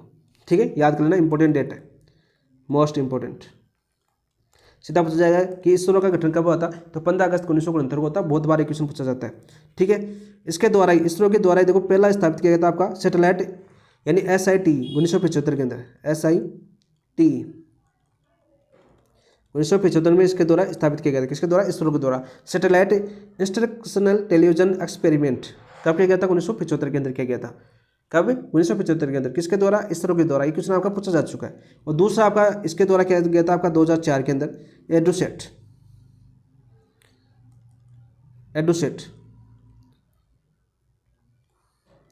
कब किया गया? 2004 के अंदर। तो ये था आपका पूरा। तो याद करना दोस्तों, सीधा कि आपका पूछा जाता है जो आपका भारत का पहला शैक्षिक उपग्रह है। एडुसेट क्या आपका? भारत का पहला शैक्षिक उपग्रह, इस प्रकार से आपकी बात करें एडुसेट आपके सामने आया था। तो हमने पूरी डिटेल से हमने इसको एनालिसिस करने का प्रयास किया दोस्तों। नेक्स्ट क्वेश्चन की बात करते हैं। ये देखिए बहुत ही अच्छा क्वेश्चन। टेलीकॉन्फ्रेंसिंग प्रणाली में वास्तविक समय अंतःक्रिया यानी रियल टाइम इंटरैक्शन आधारित सूचनाओं के आदान प्रदान के लिए कौन कौन से प्रकार सम्मिलित हैं? यानी सीधा पूछे कि टेलीकॉन्फ्रेंस के प्रकार कितने, इस प्रकार से भी आ सकता है। तो कितने प्रकार होते हैं आपके? 3 प्रकार होते हैं। कितने प्रकार होते हैं आपके? 3 प्रकार होते हैं। किसके? टेलीकॉन्फ्रेंसिंग के। कितने प्रकार होते हैं आपके? 3। ऑडियो कॉन्फ्रेंसिंग, वीडियो कॉन्फ्रेंसिंग, ठीक है, और कंप्यूटर कॉन्फ्रेंसिंग। तो राइट आंसर क्या हो जाएगा? अप्रोच सभी, ऑप्शन नंबर 4 आपका राइट आंसर हो जाएगा। क्या राइट आंसर हो जाएगा? ऑप्शन नंबर 4 आपका राइट आंसर हो जाएगा। देखो सबसे पहले बात करते हैं टेलीकॉन्फ्रेंसिंग। किसकी? टेलीकॉन्फ्रेंसिंग की बात करते हैं। स्पेलिंग देख लेना भाई, कॉन्फ्रेंसिंग। हिंदी में बात करें तो आपके दूर संवाद प्रणाली,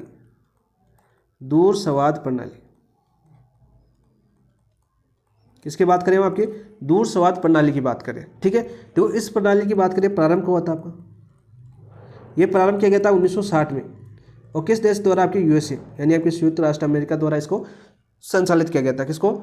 टेलीकॉन्फ्रेंसिंग यानी दूर संवाद प्रणाली को। ठीक है, यानी रियल टाइम इंटरसेक्शन यानी वास्तविक समय अंतःक्रिया पर आधारित है। और ये आधारित किस पर? आपके सीधा पूछिए कि टेलीकॉन्फ्रेंसिंग किस पर आधारित है? तो ये आधारित है आपके रियल टाइम इंटरएक्शन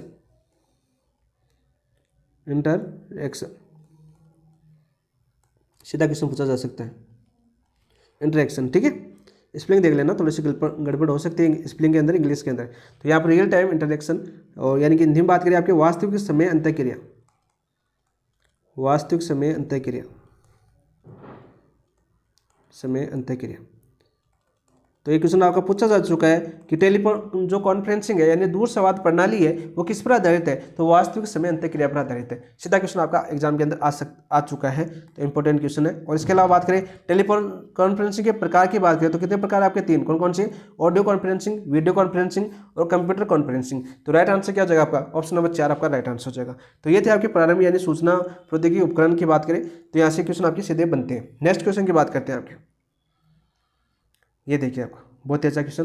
कंप्यूटर के पहले प्रोग्राम को किसने लिखा? कंप्यूटर का जो पहला प्रोग्राम है उसको किसने लिखा? और अमेरिकी रक्षा विभाग ने उनकी स्मृति में कौन सी प्रोग्रामिंग भाषा नामित की? भाई पहले जो कंप्यूटर का पहला प्रोग्राम था वो किसने लिखा था? और अमेरिकी जो रक्षा विभाग ने उनकी स्मृति में कौन सी प्रोग्रामिंग भाषा नामित की? मोस्ट इंपोर्टेंट क्वेश्चन है ये, मोस्ट इंपोर्टेंट क्वेश्चन। ठीक है, देखो दे रखा है आपका चार्ल्स बेबेज, कोबोल, कौन सी भाषा? कोबोल भाषा। ठीक है, दूसरा ऑप्शन दे रखा है Alan Turing for train language यानी प्रोग्रामिंग भाषा की बात करें, अगस्ता एडा किंग यानी लेडी एडा लव लेक यानी एडा, ठीक है, जॉन वॉन न्यूमैन बेसिक। तो सारे के सारे इंपॉर्टेंट है वैसे देखे तो आपकी। तो राइट आंसर क्या जगह पर, अगस्ता एडा किंग, लेडी एडा लेवेक एडा। तो ऑप्शन नंबर 3 आपका राइट आंसर हो जाएगा। इन्होंने नाम दिया था यानी सम्मान में कौन सा नाम दिया था, इनकी रक्षा विभाग ने एडा नाम दिया था इनको, ठीक है, एडा प्रोग्रामिंग भाषा, उनके सम्मान में एडा नाम दिया गया इस भाषा को। कौन थी आपकी, अगस्ता एडा किंग थी। कौन थी, अगस्ता लेडा किंग। तो 1833 में अपना पहला प्रोग्रामिंग बात करें, प्रोग्राम किसने लिखा था, पहले प्रोग्राम लिखा गया था आपका 1833 में। ये भी पूछा जा सकता है कि पहला प्रोग्राम कब लिखा गया, 1833 में लिखा गया था दोस्त। देखो यहाँ पर पहला ऑप्शन दे रखा चार्ल्स बेबेज। इन्होंने चार्ल्स बेबेज के साथ ही काम किया था, किसने, जो अगस्ता एडा किंग है इन्होंने। चार्ल्स बेबेज को क्या कहा जाता है, आपके कंप्यूटर का जनक कहा जाता है। क्या कहा जाता है आपका, कंप्यूटर का जनक, कंप्यूटर का जनक। सीधा क्वेश्चन पूछा जाता है, कंप्यूटर का जनक कौन, आपके चार्ल्स बेबेज है। बहुत बार क्वेश्चन पूछा गया है। यहाँ पर दे रखा है देखो एलन ट्यूरिंग। एलन ट्यूरिंग क्या आपका, कंप्यूटर विज्ञान के जनक, याद कर लेना साथ साथ। एलन ट्यूरिंग की बात करें तो ये कौन है आपके, कंप्यूटर विज्ञान के जनक, कंप्यूटर विज्ञान के जनक, विज्ञान के जनक, याद कर लेना। राइट आंसर तो आपका ऑप्शन नंबर 3 आपका राइट आंसर हो गया, ठीक है। और यहाँ पर एक ऑप्शन दे रखा John von Neumann, John von Neumann, ये किसके थे, इन्होंने कौन सी अवधारणा दी थी भाई, अवधारणा की बात करें, इन्होंने अवधारणा दी थी आपकी कौन सी, वॉन न्यूमैन आर्किटेक्चर की अवधारणा दी, वॉन न्यूमैन आर्किटेक्चर की अवधारणा दी।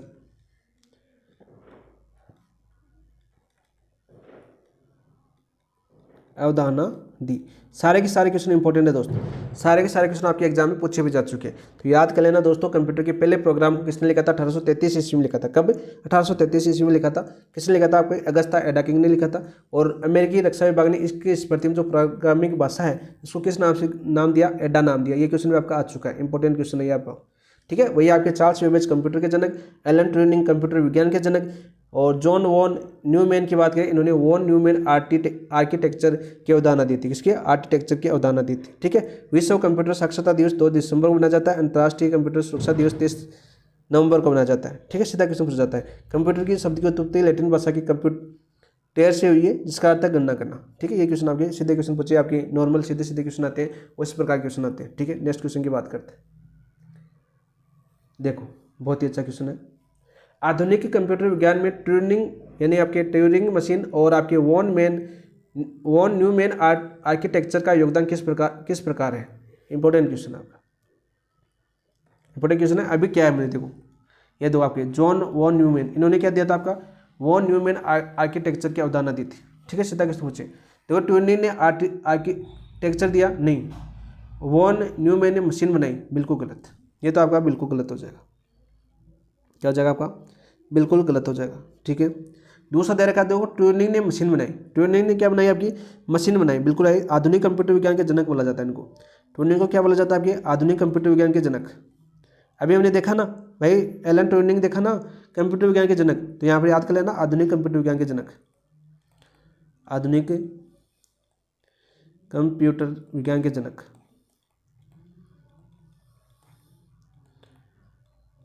कौन आपके, ट्यूरिंग है। और वॉन न्यूमैन ने क्या दिया, आर्किटेक्चर की अवधारणा दी, अवधारणा दी, ठीक है। सीधे क्वेश्चन पूछे जाते तो ऑप्शन नंबर 2 आपका राइट आंसर हो जाएगा। क्या हो जाएगा आपका, ऑप्शन नंबर 2 आपका राइट आंसर हो जाएगा। नेक्स्ट क्वेश्चन की बात करते हैं दोस्त। ये देखिए क्वेश्चन क्या आपका, कृत्रिम बुद्धिमत्ता यानी आर्टिफिशियल इंटेलिजेंस के जनक कौन माने जाते हैं। ये दो क्वेश्चन आपका हो गया। जो एलन ट्यूरिंग की बात करें, इन्हें माना जाता है आपके कंप्यूटर विज्ञान का जनक, यानी आधुनिक कंप्यूटर विज्ञान का जनक भी बोल सकते हैं, या बोल सकते हैं आपकी कंप्यूटर विज्ञान का जनक, कंप्यूटर साइंस का जनक या कंप्यूटर विज्ञान का जनक, ठीक है दोस्तों।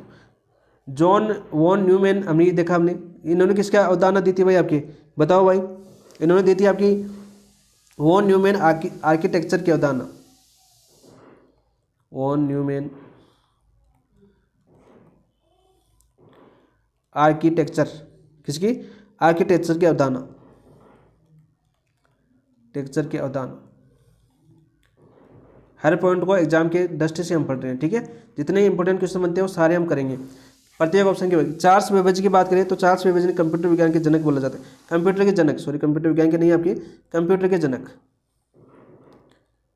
लास्ट टाइम आपके 2022 में क्वेश्चन पूछा जा चुका है रीट मेंस के अंदर कि कंप्यूटर के जनक कौन है, आपके चार्ल्स बेबेज। सबसे इजी क्वेश्चन आपका ये पड़ता है। फिर कंप्यूटर विज्ञान के जनक कौन होंगे आपके, Alan Turing. John von Neumann ने इन्होंने वॉन न्यूमैन आर्किटेक्चर की अवधारणा दी। बहुत बार क्वेश्चन आपका पूछा जा चुका है। तो यहाँ पर मैं पूछा कि कृत्रिम बुद्धिमत्ता के जनक कौन बन जाते हैं, कृत्रिम बुद्धिमत्ता के जनक कौन बन जाते हैं, जॉन मैकार्थी। कौन, जॉन मैकार्थी। ऑप्शन नंबर 2 आपका राइट आंसर हो जाएगा। क्या जगह, ऑप्शन नंबर 2 आपका राइट आंसर हो जाएगा। याद कर लेना दोस्तों, बहुत ही अच्छा क्वेश्चन है यहाँ पर। नेक्स्ट क्वेश्चन की बात करते हैं। ये देखिए, प्रथम गणक यंत्र एबेकस, ठीक है।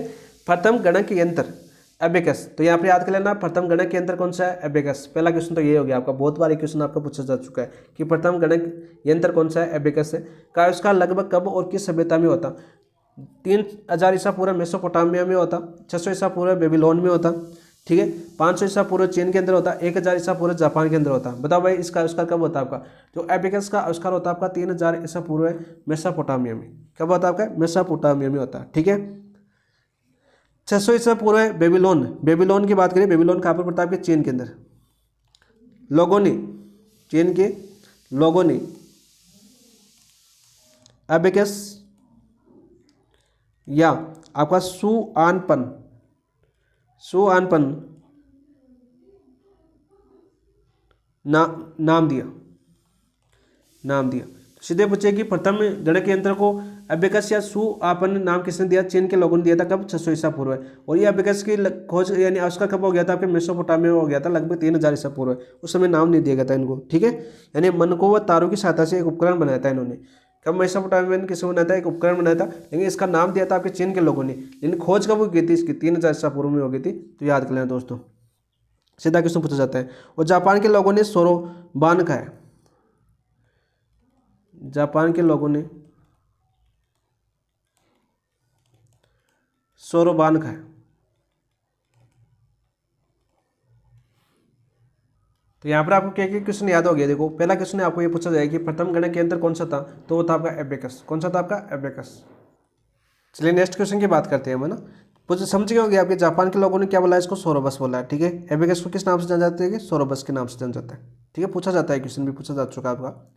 चीन के लोगों ने इसको नाम क्या दिया, एबेकस दिया आपका। या सुआनपन नाम किसने दिया था आपके, चीन के लोगों ने दिया था। ये क्वेश्चन पूछा जा सकता है आपका, सीधा क्वेश्चन पूछे। और इसकी खोज यानी जैसे क्वेश्चन आपका पूछा गया है तो 3000 ईसा पूर्व आपकी मेसोपोटामिया में इसकी खोज हुई की थी, प्रथम गणक एबेकस की। नेक्स्ट क्वेश्चन की बात करते हैं। देखो, पास लाइन यांत्रिक कैलकुलेटर किसने विकसित किया था। तो पास लाइन यांत्रिक कैलकुलेटर किसने विकसित किया था। ये बहुत ही अच्छा क्वेश्चन था और बहुत ही इजी क्वेश्चन था। जिसको थोड़ा सा समझ आता था तो आराम से कर सकता था इस क्वेश्चन को। गॉट फ्रीड लिबनिज ने, ब्लैक पास्कल ने, चार्ल्स बेबेज ने, एलन ट्यूरिंग ने। तो देखो हम पढ़ चुके हैं, एलन ट्यूरिंग हम पढ़ चुके हैं। आपके जो कंप्यूटर विज्ञान के जनक है कौन, आपके एलन ट्यूरिंग है। चार्ल्स बेबेज आपके कंप्यूटर जनक है। और ब्लेज पास्कल ने आपके पास्कल लाइन यांत्रिक कैलकुलेटर को विकसित किया था, ठीक है। ये आपकी बात करें विश्व का प्रथम यांत्रिक कैलकुलेटर था। कौन सा था आपका, विश्व का प्रथम यांत्रिक कैलकुलेटर, विश्व का प्रथम यांत्रिक कैलकुलेटर।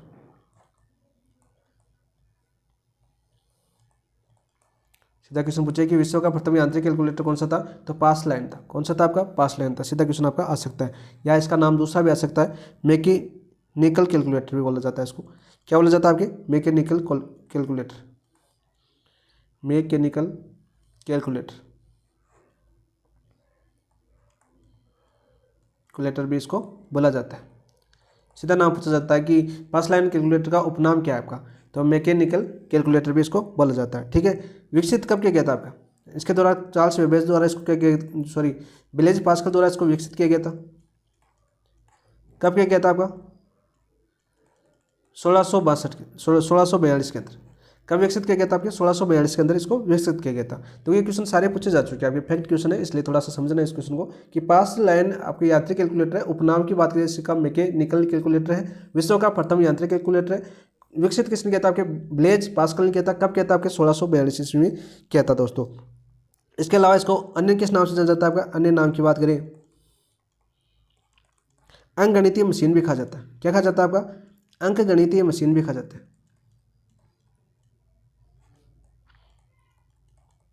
मशीन भी कहा जाता है, अंकगणितीय मशीन भी कहा जाता है। किसको कहा जाता है आपके भाई? मैकेनिकल कैलकुलेटर को कहा जाता है, अंकगणितीय मशीन भी कहा जाता है। सीधा क्वेश्चन पूछा जाता है, ठीक है। ये वर्तमान में वाहनों में किलोमीटर मापने के लिए ओडोमीटर की तरह कार्य करता है। वर्तमान में इसका उपयोग वर्तमान में वाहनों में किलोमीटर मापने हेतु, आपने देखा होगा आपके मीटर लगा होगा आपका मोटरसाइकिल वगैरह या गाड़ी के अंदर एक मीटर लगा हुआ है जो आपकी किलोमीटर मापता है। किलोमीटर मापने के लिए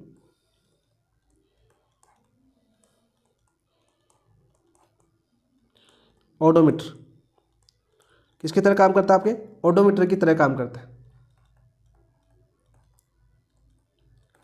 है, इंपॉर्टेंट क्वेश्चन आपका ये बनता है दोस्त। सीधा क्वेश्चन पूछेगा कि ओडोमीटर की तरह काम करता है। कौन करता है आपके भाई? Mechanical calculator. या आपका आ सकता है पास लाइन यांत्रिक कैलकुलेटर। किसकी तरह काम करता है आपका? ओडोमीटर की तरह काम करता है। क्वेश्चन आपका पूछा जा चुका है, तो याद कर लेना दोस्तों, ठीक है। इसके अंदर संशोधन किसने किया था भाई? कैलकुलेटर में संशोधन किसने किया था? ये क्वेश्चन भी आपका पूछा जा चुका है। संशोधन किया था आपके जर्मनी के थे गॉटफ्रीड, जो आपके गॉटफ्रीड थे आपके, पहला ऑप्शन दे रखा है आपका, इन्होंने संशोधन किया था। गॉटफ्रीड लीबनिज ने संशोधन किया, ठीक है। यानी कि बात करें संशोधन किसने किया, तो आपको सीधा क्वेश्चन पूछे कि इसमें परिवर्तन किया और जिससे इसके द्वारा गुणा भाग करना संभव हो पाया। संशोधन क्या किया? गुणा भाग करना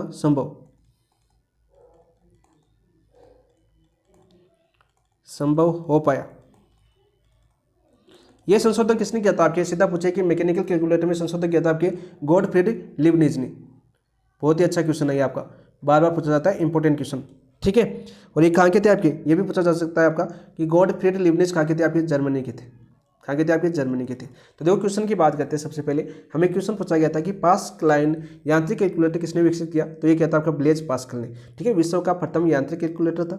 अन्य नाम की बात करें या उपनाम की बात करें तो इसे मैकेनिकल कैलकुलेटर भी कहा जाता है। विकसित किया गया था आपके 1642 के अंदर। इसे अंकगणितीय मशीन भी कहा जाता है। क्या कहा जाता है? अंकगणितीय मशीन भी कहा जाता है। वर्तमान में जो वाहन है, वाहनों में जो किलोमीटर मापने के लिए ओडोमीटर की तरह काम करता है। सीधा क्वेश्चन पूछे कि मैकेनिकल कैलकुलेटर वाहनों में किलोमीटर मापने के लिए किस प्रकार से काम करता है, तो ओडोमीटर के रूप में काम करता है। किसके रूप में? ओडोमीटर के रूप में काम करता है दोस्त। गुणा भाग करना संभव हो पाया था किसके संशोधन के बाद? गॉटफ्रीड जो लीबनिज थे जर्मनी के, इन्होंने इस कैलकुलेटर में संशोधन किया। इसके बाद इन्होंने गुणा भाग करना संभव हो पाया इस कैलकुलेटर के माध्यम से। तो ये सारे क्वेश्चन आपके लिए इंपॉर्टेंट बनते हैं, तो ऑप्शन नंबर 2 आपका राइट आंसर हो जाएगा। नेक्स्ट क्वेश्चन की बात करते हैं दोस्त। क्वेश्चन क्या आपका? देखो, विश्व का प्रथम इलेक्ट्रोमैकेनिकल कंप्यूटर, विश्व का प्रथम, देखो आपकी बार आया आपका, प्रथम इलेक्ट्रोमैकेनिकल कंप्यूटर मार्क फर्स्ट किसने और किस वर्ष विकसित किया था? बताओ भाई। John Napier 1617। देखो जॉन नेपियर 1617 में इन्होंने किया था आपका नेपियर बोन्स का आविष्कार। इन्होंने किसका आविष्कार किया था? यदि आविष्कार की बात करें तो इन्होंने आविष्कार किया था आपके नेपियर बोन्स का, नेपियर बोन्स का आविष्कार किया था इन्होंने। किसका? जॉन नेपियर ने किसका आविष्कार किया? नेपियर बोन्स का। कब किया? आपके 1617 में। इसका उपयोग क्या था आपका? गुणा भाग वर्गमूल जैसी गणितीय गणना करने हेतु सरल किया जाता था। इसका उपयोग किसमें किया जाता था आपका? नेपियर बोन्स का उपयोग। तो ये किया जाता था आपका गुणा भाग वर्गमूल जैसी गणितीय क्रियाएं,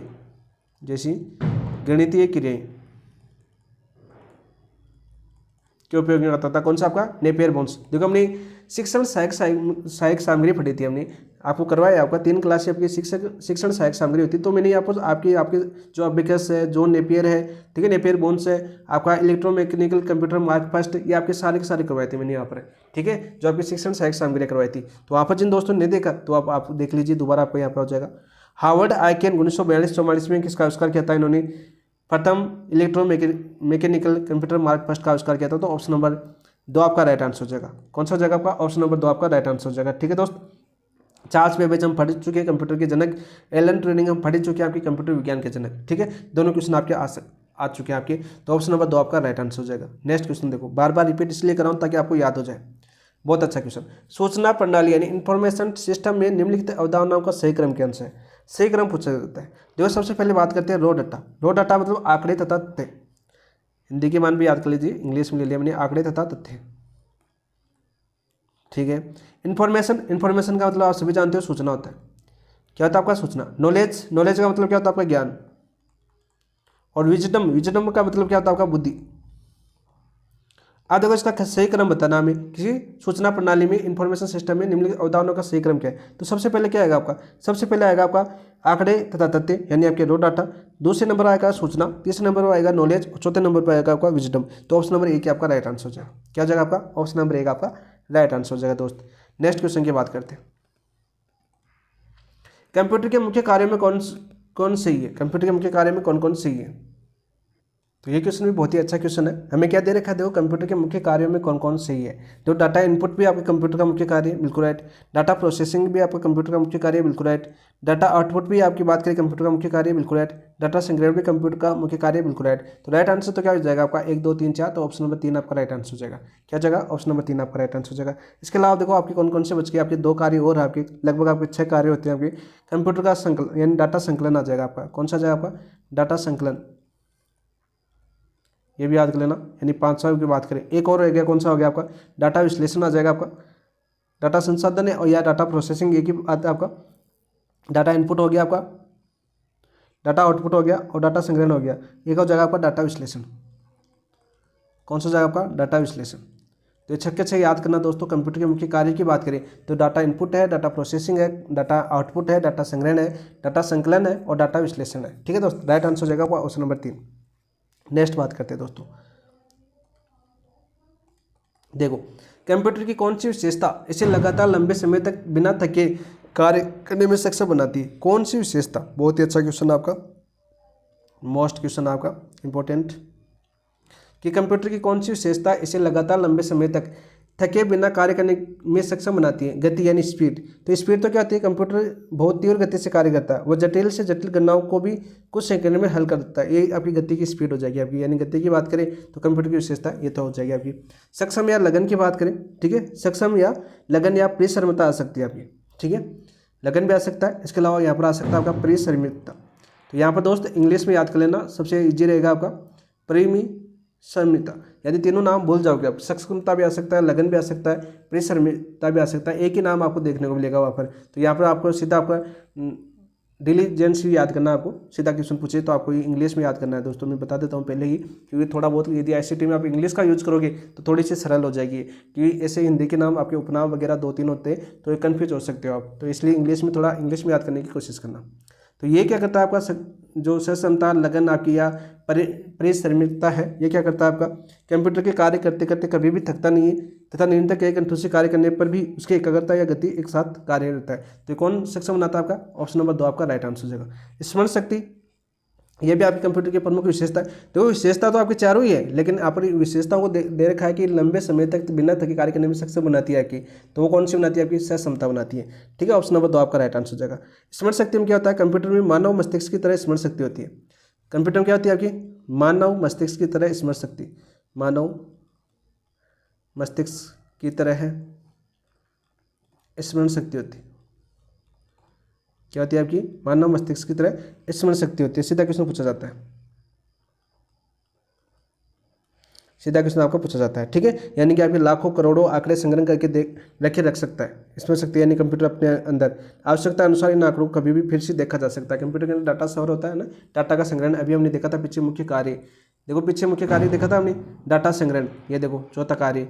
तो ये आपके इसमें क्या करता है, प्रमुख डाटाओं को संग्रह कर लेता है। स्वचालन यानी ऑटोमेशन की बात कर लेते हैं। ऑटोमेशन क्या होता है आपका, कंप्यूटर को एक बार उपयुक्त प्रोग्राम और जरूरी डाटा उपलब्ध करा देते हैं तो उसके बाद इंसानी हस्तक्षेप की आवश्यकता नहीं होती, यानी इंसान की कोई जरूरत नहीं होती। कंप्यूटर ऑटोमेटिक, ये बात करें आवश्यकता निर्देश के बाद अपने आप कार्य करता है। जैसे आप जैसे उदाहरण की बात करें तो आप रोबोट को ले सकते हो। ठीक है, ये कई ऐसे होते हैं जो वॉइस पर आधारित होते हैं। एक बार बोल दिया कंप्यूटर को ये कार्य करना है तो कंप्यूटर उन कार्य को अपने आप करने लग जाता है। जैसे आप बात करते हो, जैसे आपके सर्च इंजन है तो सर्च इंजन में आप AI के माध्यम से, जैसे जिमिनी है आपका वर्तमान समय में, तो जिमिनी को आप बोलते हो कि हमारी इस प्रकार से बनाना है, यानी पूछा जाता है कि महाराणा प्रताप के बारे में बताइए, तो कंप्यूटर की तरह कार्य करता है। वो अपने आप ऑटोमेटिक सारी चीज़ें बता देता है कि महाराणा प्रताप का जन्म कब हुआ था, महाराणा पिता का नाम ये था, महाराणा पिता की माता का नाम ये था, इसका राज्याभिषेक 1572 के अंदर होता, कोमलगढ़ के कोगुंदा के अंदर होता, राज्य जो अभिषेक समारोह है वो आपके कोमलगढ़ दुर्ग में होता। इस प्रकार से पूरी डिटेल वो ऑटोमेटिक बता देता है। एक एग्जाम्पल के तौर पर याद कर सकते हैं हम, यानी इस कंप्यूटर की कौन सी विशेषता के अंदर। तो स्वचालन में इस प्रकार से होता है, ऑटोमेटिक सारी चीज़ें बताता रहता है वो।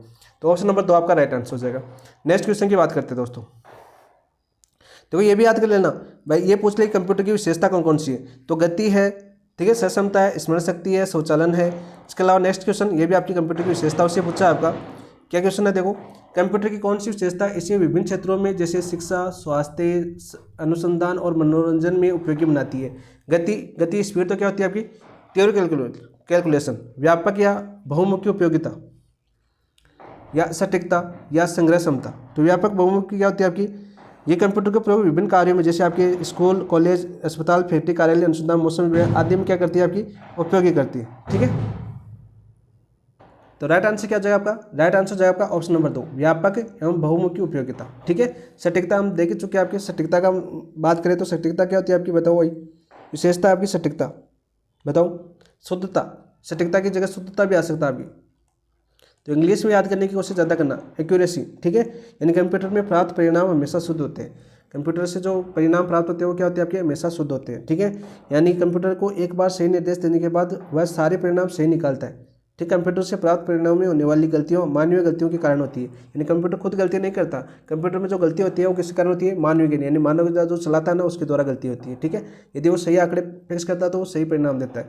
संग्रहण क्षमता हम पढ़ी चुके हैं पीछे विशेषता है। तो ये 8 विशेषता है आपकी कंप्यूटर की, जैसे गति हो गई, सटीकता हो गई, क्षमता हो गई, आपकी स्मरण शक्ति होगी। यानी विशेषता में लिख देता हूँ आपको ताकि आप याद करें। कंप्यूटर की विशेषताओं की बात करें तो कौन कौन सी है देखो, पहली आती है आपकी गति, स्पीड। दूसरी कौन सी होती है आपकी, सटीकता या शुद्धता, सटीकता या शुद्धता। तीसरी की बात करें, तीसरी कौन सी होती है आपकी, सहक्षमता। चौथी की बात करें तो चौथी कौन सी जगह पे, स्मरण शक्ति। ये कंप्यूटर की विशेषता है आपकी, स्मरण शक्ति की विशेषता। पांचवी की बात करें तो पांचवी कौन सी जगह, व्यापक उपयोगिता। कौन कौन से क्षेत्र में उपयोग लिया जाता है इसको, तो आपकी शिक्षा वगैरह, कॉलेज वगैरह, कंप्यूटर साइंस वगैरह सब में किसकी उपयोगिता होती है, कंप्यूटर की उपयोगिता होती है। छठी विशेषता की बात करें, स्वचालन, ऑटोमेटिक स्वचालन। और सातवीं विशेषता होती है आपकी कौन सी, विश्वसनीयता, विश्वसनीयता। पूछा जाता है कंप्यूटर समान डेटा सेट पर हमेशा एक ही तरह के परिणाम प्रदान करता है, यानी विश्वसनीयता। और आठवीं होती है आपकी संग्रह क्षमता। तो ये सारी की सारी विशेषता किसकी, आपकी कंप्यूटर की विशेषता है। ठीक है, थोड़ा फास्ट करें ताकि आपको क्वेश्चन आज का कंप्लीट हो चुका है। आज का टॉपिक हम जल्दी कंप्लीट कर लेते हैं। नेक्स्ट क्वेश्चन की बात करते हैं दोस्त। ये लो, कंप्यूटर की पीढ़ियों के बारे में क्वेश्चन स्टार्ट हो चुके हैं आपके। देखो, कंप्यूटर की प्रथम पीढ़ी 1942 से 1955 के उदाहरण कौन कौन से, बताओ भाई। प्रथम पीढ़ी के उदाहरण देखो, इनिक, यूनिवेक, IBM 701, ये पूछा जा चुका है, IBM 701, डिवाक, ED साक, ये सारे क्वेश्चन पूछा जा चुके हैं। तो ऑप्शन नंबर 1 आपका राइट आंसर हो जाएगा। ये किसके उदाहरण आपके, कंप्यूटर की प्रथम पीढ़ी की बात करते हैं।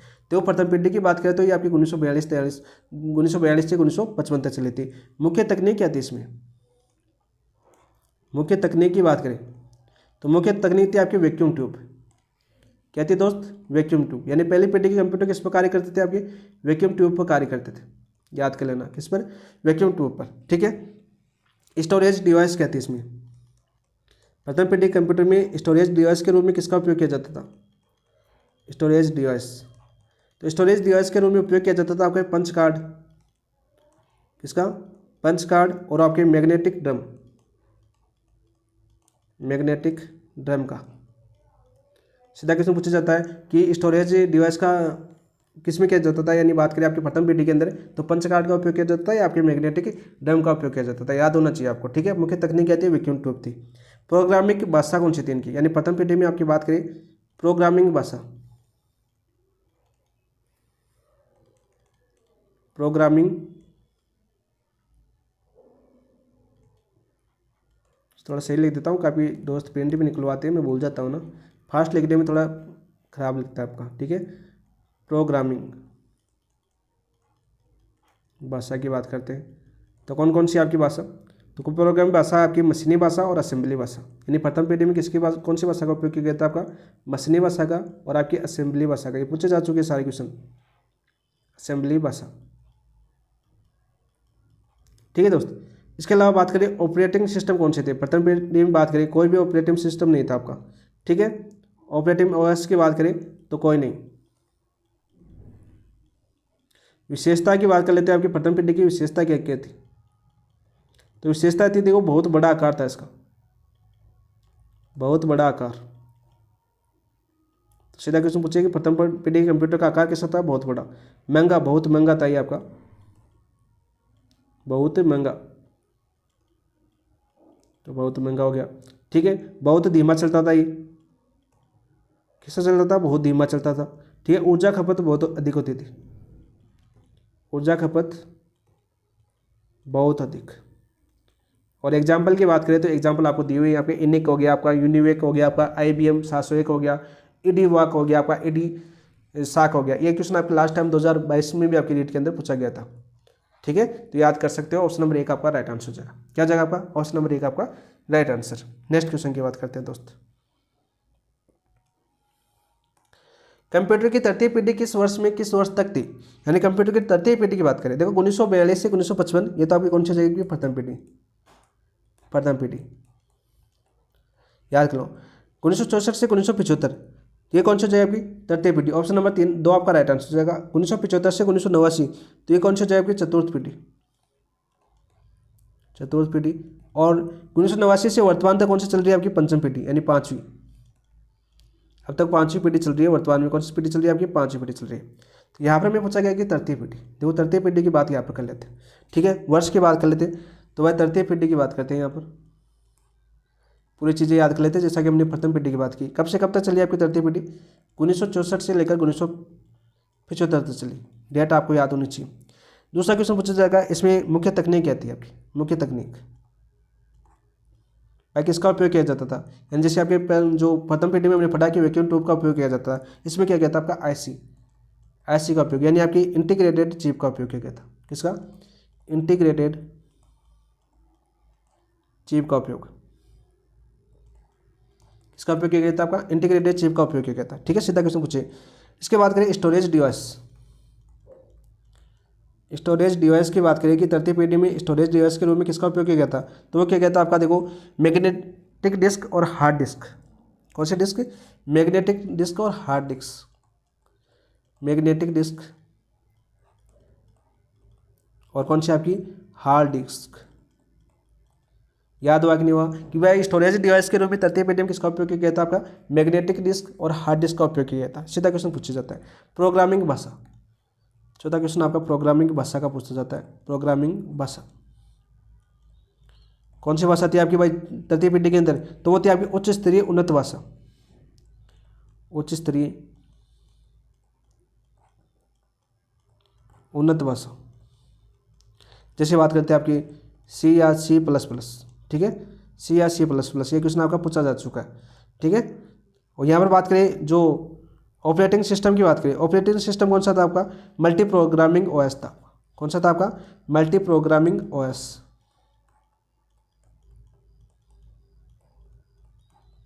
सिस्टम था। सीधा क्वेश्चन आपका आ सकता है। ठीक है दोस्त, जैसे एग्जाम्पल की बात करें,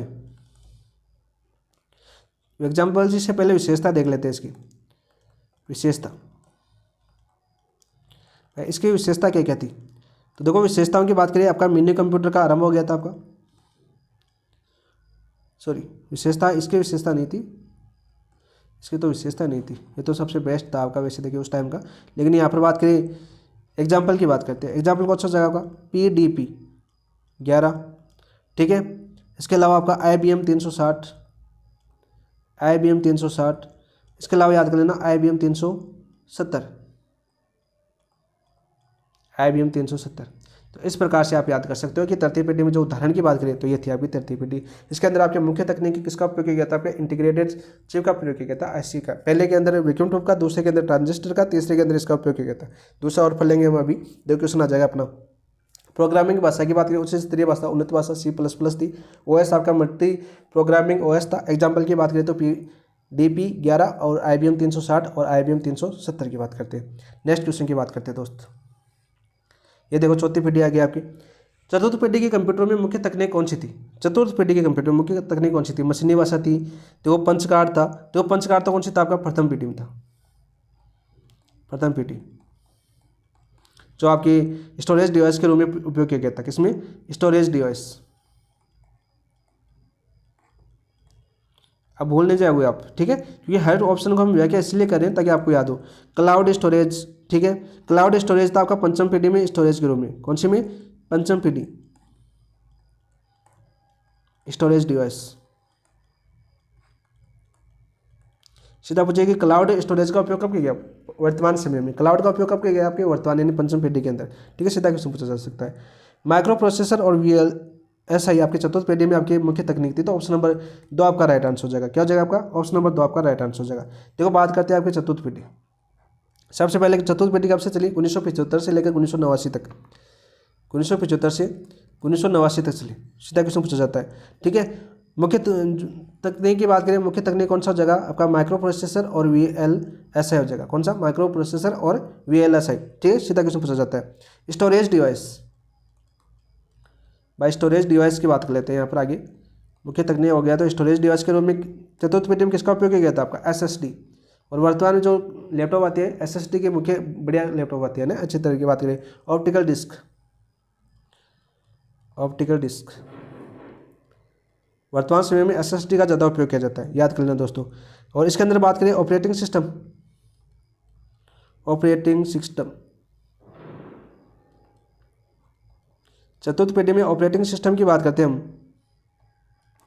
तो किसका उपयोग किया गया दोस्त, बताओ भाई। GUI आधारित OS यानी विंडोज़ आ गया आपका, GUI आधारित OS, बेस्ड OS। इसी एग्जाम्पल के तौर पर बात करें हम, विंडोज़,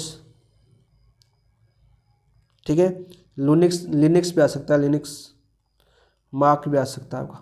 एग्जाम्पल के तौर पर बात कर लेते हैं, एग्जाम्पल वैसे बात कर लेते हैं यहाँ पर, इसके उदाहरण की बात कर लेते हैं। कौन कौन से आपके जो चतुर्थ पीढ़ी के कंप्यूटर है, जैसे आपके Cray, Z, Apple 11, disk 10, star 1000, तो ये सारे के सारे कौन से पीढ़ी कंप्यूटर आपके चतुर्थ पीढ़ी के कंप्यूटर है। ऐसा सीधा क्वेश्चन पूछा जाता है। और आपकी मिनी कंप्यूटर का आरंभ हो गया था, उच्च भंडारण क्षमता हो गई थी आपकी। SSD का देखो SSD होता है तो कितनी भी भंडारण हो सकता है, तो इसकी विशेषता बात करें तो उच्च भंडारण क्षमता वाले कंप्यूटर थे चौथी पीढ़ी वाले कंप्यूटर, ठीक है दोस्तों, ये याद हो गया होगा आपका। तो यहाँ पर देखो चतुर्थ पीढ़ी, प्रथम पीढ़ी, पंचम पीढ़ी इस प्रकार से पूछ जाते हैं। जैसे मुख्य तत्व जो वैक्यूम ट्यूब पर आधारित थे, पहले में दूसरे में ट्रांजिस्टर पर, तीसरे इंटीग्रेटेड पर, चौथे आपके माइक्रो प्रोसेसर VLSI पर, पांचवें आपका ULSI पर थे। इस प्रकार के स्टोरेज डिवाइस पूछ लिया जाता है कि प्रथम पीढ़ी में कौन सी स्टोरेज डिवाइस का उपयोग किया गया था, जैसे पंच कार्ड का।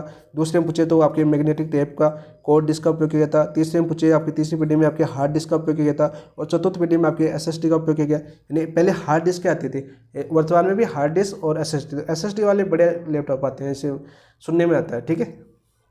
नेक्स्ट क्वेश्चन की बात करते हैं। देखो ट्रांजिस्टर का आविष्कार किस वर्ष और किन वैज्ञानिकों द्वारा किया गया था। देखो ट्रांजिस्टर, तो सबसे पहले देखो ट्रांजिस्टर का आविष्कार किया गया था किस वैज्ञानिक द्वारा किया गया था। 1904 में सर जॉन एब्रोज और ली डे फॉरेस्ट, दो देखो सर जॉन एब्रोज और ली डे फॉरेस्ट की बात करें, इन्होंने 1904 में किसका आविष्कार किया था, वैक्यूम ट्यूब का। किसका आविष्कार किया था, वैक्यूम ट्यूब। और इसका उपयोग किसमें किया गया था आपकी प्रथम पीढ़ी में, किसमें प्रयोग किया गया था आपके प्रथम पीढ़ी में उपयोग किया गया था, हमने पढ़ा अभी प्रथम पीढ़ी। 1947 के अंदर बात करते हैं आपकी, 1947 में आपके जॉन बार्डिन, वोल्टर ब्रेटर और विलियम शॉकली, इन्होंने किसका आविष्कार किया था, ट्रांजिस्टर का, ठीक है। और इसका उपयोग, भाई ट्रांजिस्टर का उपयोग किसमें किया गया था आपकी, ट्रांजिस्टर की बात करते हैं आपकी, सही लिखते हैं इसको थोड़ा, ट्रांजिस्टर। तो ट्रांजिस्टर की बात करते हैं, ट्रांजिस्टर का उपयोग किसमें होता है आपका, तो उपयोग होता है आपका दूसरी पीढ़ी में। कौन सी पीढ़ी में, द्वितीय पीढ़ी में। कि द्वितीय पीढ़ी में, किसमें, द्वितीय पीढ़ी के अंदर। और द्वितीय पीढ़ी कब से चली थी आपकी, 1955 से 1964, 1955 से 1964, ठीक है। और इसमें देखो आप बात करें आपकी स्टोरेज डिवाइस कौन सी थी आपकी, याद कर लेना स्टोरेज डिवाइस। तो हम PDF पढ़ रहे हैं, देखो सारी स्टोरेज डिवाइस कौन सी हो जाए आपकी, भाई मैग्नेटिक टेप, मैग्नेटिक टेप आपने देखा होगा पहले कैसेट आती थी आपकी, रील होती थी उसमें, ठीक है। और वही बात करें आपके एग्जाम्पल की बात करें, जैसे आपके हो जाएगा IBM 400, सॉरी IBM 1400, ठीक है। CDEC यानी CDC 1604, ये लैपटॉप कैसे थे आपके, यानी कंप्यूटर कैसे थे आपके, या थे आपके द्वितीय पीढ़ी आधारित कंप्यूटर थे। ठीक है, साधारण बेस प्रोसेसिंग ओएस इसमें आता था आपका। ठीक है, और भाषा यानी प्रोग्रामिंग भाषा की बात कर लेते हैं यहाँ पर। द्वितीय पीढ़ी में आपकी प्रोग्रामिंग भाषा, तो द्वितीय पीढ़ी में प्रोग्रामिंग भाषा कौन सी थी दोस्त, वो थी आपकी फोर्ट्रेन। कौन सी थी आपकी, फोर्ट्रेन, फोर्ट्रेन। ठीक है, याद करें आपकी फोर्ट्रेन होगी। कोबोल होगी आपकी, कौन सी होगी, कोबोल का उपयोग किया गया था, को बेसिक का उपयोग किया गया था। ठीक है, देखो हम प्रथम पीढ़ी पढ़ चुके हैं, द्वितीय पीढ़ी हम पढ़ चुके हैं, अभी तृतीय पीढ़ी हम पढ़ चुके हैं, चौथी पीढ़ी हम पढ़ चुके हैं, आपकी एक पीढ़ी और बची है, पंचम पीढ़ी। ठीक है, पांचवी पीढ़ी और बची है। 1960 में जे किल्बी और रॉबर्ट नोइस, इन्होंने किसका किया था भाई 1960 के अंदर, बताओ। जे किल्बी और रॉबर्ट नोइस ने, इन्होंने किया था ऐसी, जे किल्बी और रॉबर्ट नोइस ने, इन्होंने आविष्कार किसका किया था, आविष्कार इंटीग्रेटेड सर्किट का किया था। ठीक है, और इसका उपयोग किसमें किया गया था आपका, इसका उपयोग किया गया था आपकी चतुर्थ पीढ़ी में, तृतीय पीढ़ी में। किसमें किया गया था आपका, तृतीय पीढ़ी में किया गया था, चतुर्थ में किया गया था VLSI का, और पंचम में किया गया था आपका ULSI का। ठीक है, इस प्रकार से बात कर सकते हैं। 1890 की बात कर रहा है यहाँ पर, 1890 का तो पता नहीं। ठीक है,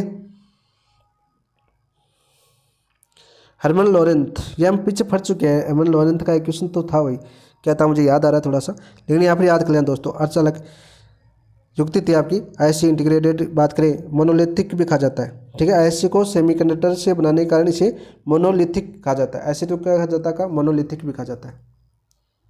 इसका उपनाम क्या आपका, मोनोलिथिक।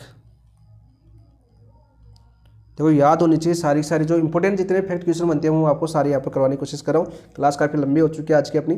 ठीक है, और थोड़ा फास्ट भी कर रहा हूँ। ठीक है, लेकिन समझ में आना चाहिए आपको, तो वापस भी करवा देंगे, ऐसी बात नहीं है। लेकिन ये क्वेश्चन आपके लिए आज वाले तो पूरे कंप्लीट करवा दें कम से कम। नेक्स्ट क्वेश्चन की बात करते हैं दोस्तों। देखो, विश्व का पहला माइक्रो प्रोसेसर, विश्व का पहला माइक्रो प्रोसेसर और भारत का पहला स्वदेशी माइक्रो प्रोसेसर कौन से थे, तो विश्व का कौन सा था भाई आपका, विश्व का पहला था आपका इंटेल 4004, और भारत का कौन सा था आपका, भारत का कौन सा था भाई आपका, शक्ति। ऑप्शन नंबर 1 आपका राइट आंसर हो जाएगा। क्या हो जाएगा आपका, ऑप्शन नंबर 1 आपका राइट आंसर हो जाएगा। और इसने शक्ति ये विकसित करके गया था आपका अभी 2018 के अंदर, 2018 के अंदर। ठीक है, और इंटेल 4004 ये 1971 के अंदर विकसित किया गया था। देख लो हम कितने पीछे, कहाँ 1971 और कहाँ पर आपके 2018, और किसके द्वारा किया गया था इसको विकसित, IIT मद्रास द्वारा। सीधा क्वेश्चन पूछा जाएगा दोस्त। ऑप्शन नंबर 1 आपका राइट आंसर हो जाएगा। पहला क्वेश्चन ये पूछा भी जा चुका है, क्वेश्चन इंपॉर्टेंट क्वेश्चन है, वापस रिपीट हो सकता है, तो याद कर लेगा दोस्तों। नेक्स्ट क्वेश्चन की बात करते हैं। कंप्यूटर का वर्गीकरण निम्न में से किन आधारों पर किया जाता है, कंप्यूटर का वर्गीकरण निम्न में से किन आधारों पर किया जाता है, तो कंप्यूटर का वर्गीकरण की बात करें तो 3 आधार पर किया जाता है। किसके आधार पर, 3 आधार पर। पहला पूछे अनुप्रयोग, आधार, आकार, उद्देश्य, रंग, आकार, गति, वजन, मूल्य, उपयोगिता, भाषा, प्रोग्रामिंग और मेमोरी। तो अनुप्रयोग के आधार पर, आकार के आधार पर और उद्देश्य के आधार पर। ऑप्शन नंबर 1 आपका राइट आंसर हो जाएगा। ठीक है, देखो अनुप्रयोग के आधार पर कितने प्रकार है आपका, 3 प्रकार है। आकार के आधार पर कितने प्रकार के आपके, 4 प्रकार के। कौन कौन से, जैसे माइक्रो, मिनी, मेन फ्रेम और सुपर। और उद्देश्य के आधार पर 2 प्रकार के, यहाँ पर लिख भी सकते हैं हम आपके। ठीक है, अनुप्रयोग के आधार पर देखो, अनुप्रयोग के आधार पर कौन कौन से हो गए आपके, अनुप्रयोग के आधार पर बात करें, आधार पर यहाँ पर याद हो जाएगा आपको। इसके अलावा देखो आकार के आधार पर, और तीसरा आपका उद्देश्य के आधार पर। ठीक है, तीनों की बात कर लेते हैं। कितने प्रकार के आपके, 3 प्रकार के। कौन कौन से आपके, देखो एनालॉग, दूसरा कौन सा आपका डिजिटल,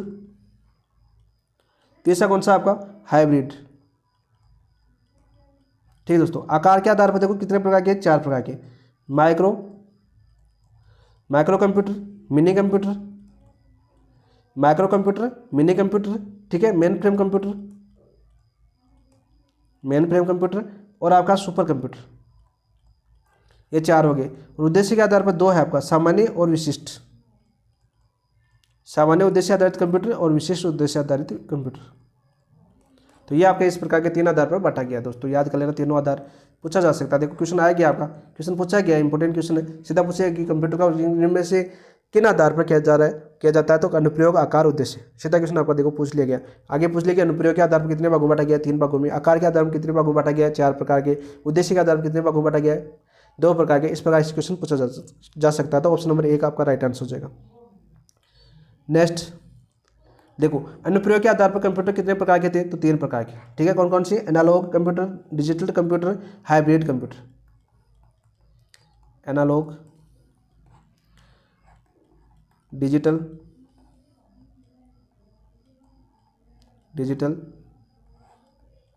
तीसरा हाइब्रिड। ठीक, कितने प्रकार से बांटा गया आपका? 3 प्रकार से बांटा गया। नेक्स्ट क्वेश्चन की बात करते हैं। एनालॉग कंप्यूटर के संकेत किस प्रकार के होते हैं? देखो ये इंपॉर्टेंट क्वेश्चन है, मोस्ट इंपॉर्टेंट क्वेश्चन है। एनालॉग कंप्यूटर के संकेत किस प्रकार के होते हैं और ये किस प्रकार का डेटा कार्य करता है? असतत, जो असतत कैसा होता है आपका? असतत तो होता है आपका डिजिटल होता है। कौन सा होता है आपका? डिजिटल। संकेत संकेतों कार्य नहीं, सतत संकेत भौतिक राशियों पर कार्य करता है। तो ऑप्शन नंबर 2 आपका राइट आंसर हो जाएगा। भौतिक राशियों की बात करें जैसे आपकी ताप, दाब, लंबाई, ताप, दाब, लंबाई, तो सारे के सारे कैसे है? विद्युत, ये भौतिक राशि है। इन पर काम कौन करता है? आपका एनालॉग कंप्यूटर करता है। और कैसा है आपका? सतत कंप्यूटर, ठीक है। जैसे उदाहरण की बात करें एमीटर, वोल्टमीटर, घड़ियाल, थर्मामीटर, इस प्रकार से उदाहरण भी ले सकते हैं हम आपके, ठीक है। याद कर लेना। भारत में प्रथम एनालॉग कंप्यूटर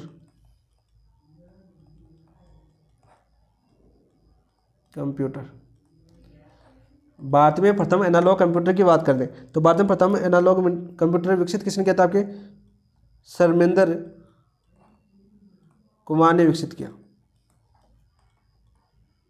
किसने विकसित किया? आपके शर्मेंद्र कुमार ने विकसित किया। सीधा क्वेश्चन आपका पूछ लिया जाता है, ठीक है। नेक्स्ट क्वेश्चन की बात कर लेते हैं दोस्तों। हाइब्रिड कंप्यूटर की मुख्य विशेषता क्या है? हाइब्रिड कंप्यूटर यानी तीसरा प्रकार है आपका, तो ये केवल सतत संकेतों पर कार्य करते हैं, केवल असतत संकेतों पर कार्य करते हैं। एनालॉग और डिजिटल दोनों संकेतों पर कार्य करता है। तो ऑप्शन नंबर 3 आपका राइट आंसर जाएगा। किस पर कार्य करता है? दोनों पर कार्य करता है, ठीक है। एनालॉग और डिजिटल दोनों पर, क्योंकि एनालॉग कैसा करता है आपका? सतत, और डिजिटल कैसा करता है आपका? असतत। ये तो असतत करता है, ये कैसा करता है आपका? सतत रूप से कार्य करता है। नेक्स्ट क्वेश्चन, डिजिटल कंप्यूटर के संकेत किस प्रकार होते हैं? असतत होते हैं। कैसे होते हैं आपके? असतत होते हैं। ये हमने पहला आपकी बात करें अनुप्रयोग के आधार पर प्रकार हम पढ़ चुके हैं। कल की क्लास में करेंगे हम आपके आकार के आधार पर वर्गीकरण, और एक बार थोड़ा सा रिवीजन करेंगे इनका, क्योंकि हमने थोड़ा सा स्पीड में किया है, ठीक है, ताकि अपने जितने क्वेश्चन है वो कंप्लीट हो सके दोस्तों। तो आज की क्लास कैसी लगी वो कमेंट के अंदर जरूर बताना। थोड़े से फैक्ट क्वेश्चन है, थोड़े से सोचने वाले क्वेश्चन है, थोड़े से मतलब कंप्यूटर होता है एक इस तरह का विषय है, तो कि थोड़ा याद करने में थोड़ी सी हो सकता है कि आपको कंफ्यूज लगे, लेकिन एक बार या 2 बार देखोगे तो पूरी चीज़ें आपको समझ में आ जाएगी, किस प्रकार से मैंने कनेक्ट करने की कोशिश की है, किस प्रकार से मैंने इस प्रकार का एनालिसिस किया है। तो इसकी पीडीएफ की बात कर लेते हैं दोस्तों। इसकी पीडीएफ जो एमसीक्यू पीडीएफ है वो मिलेगी अपने टेलीग्राम चैनल पर। और टेलीग्राम कौन सा? आपका पेपर एनालिसिस पॉइंट। याद कर लेना दोस्तों। थैंक यू, धन्यवाद। इसके दोस्तों इसके साथ कुछ संवाद करते हैं। संवाद करने से पहले जिन दोस्तों ने चैनल को सब्सक्राइब नहीं किया है चैनल को सब्सक्राइब कर लेना, वीडियो को लाइक कर लेना, कमेंट के अंदर जरूर बताना आपको क्लास कैसी लगी, ठीक है दोस्तों। इसके साथ संवाद करते हैं। थैंक यू, धन्यवाद दोस्तों। जय हिंद।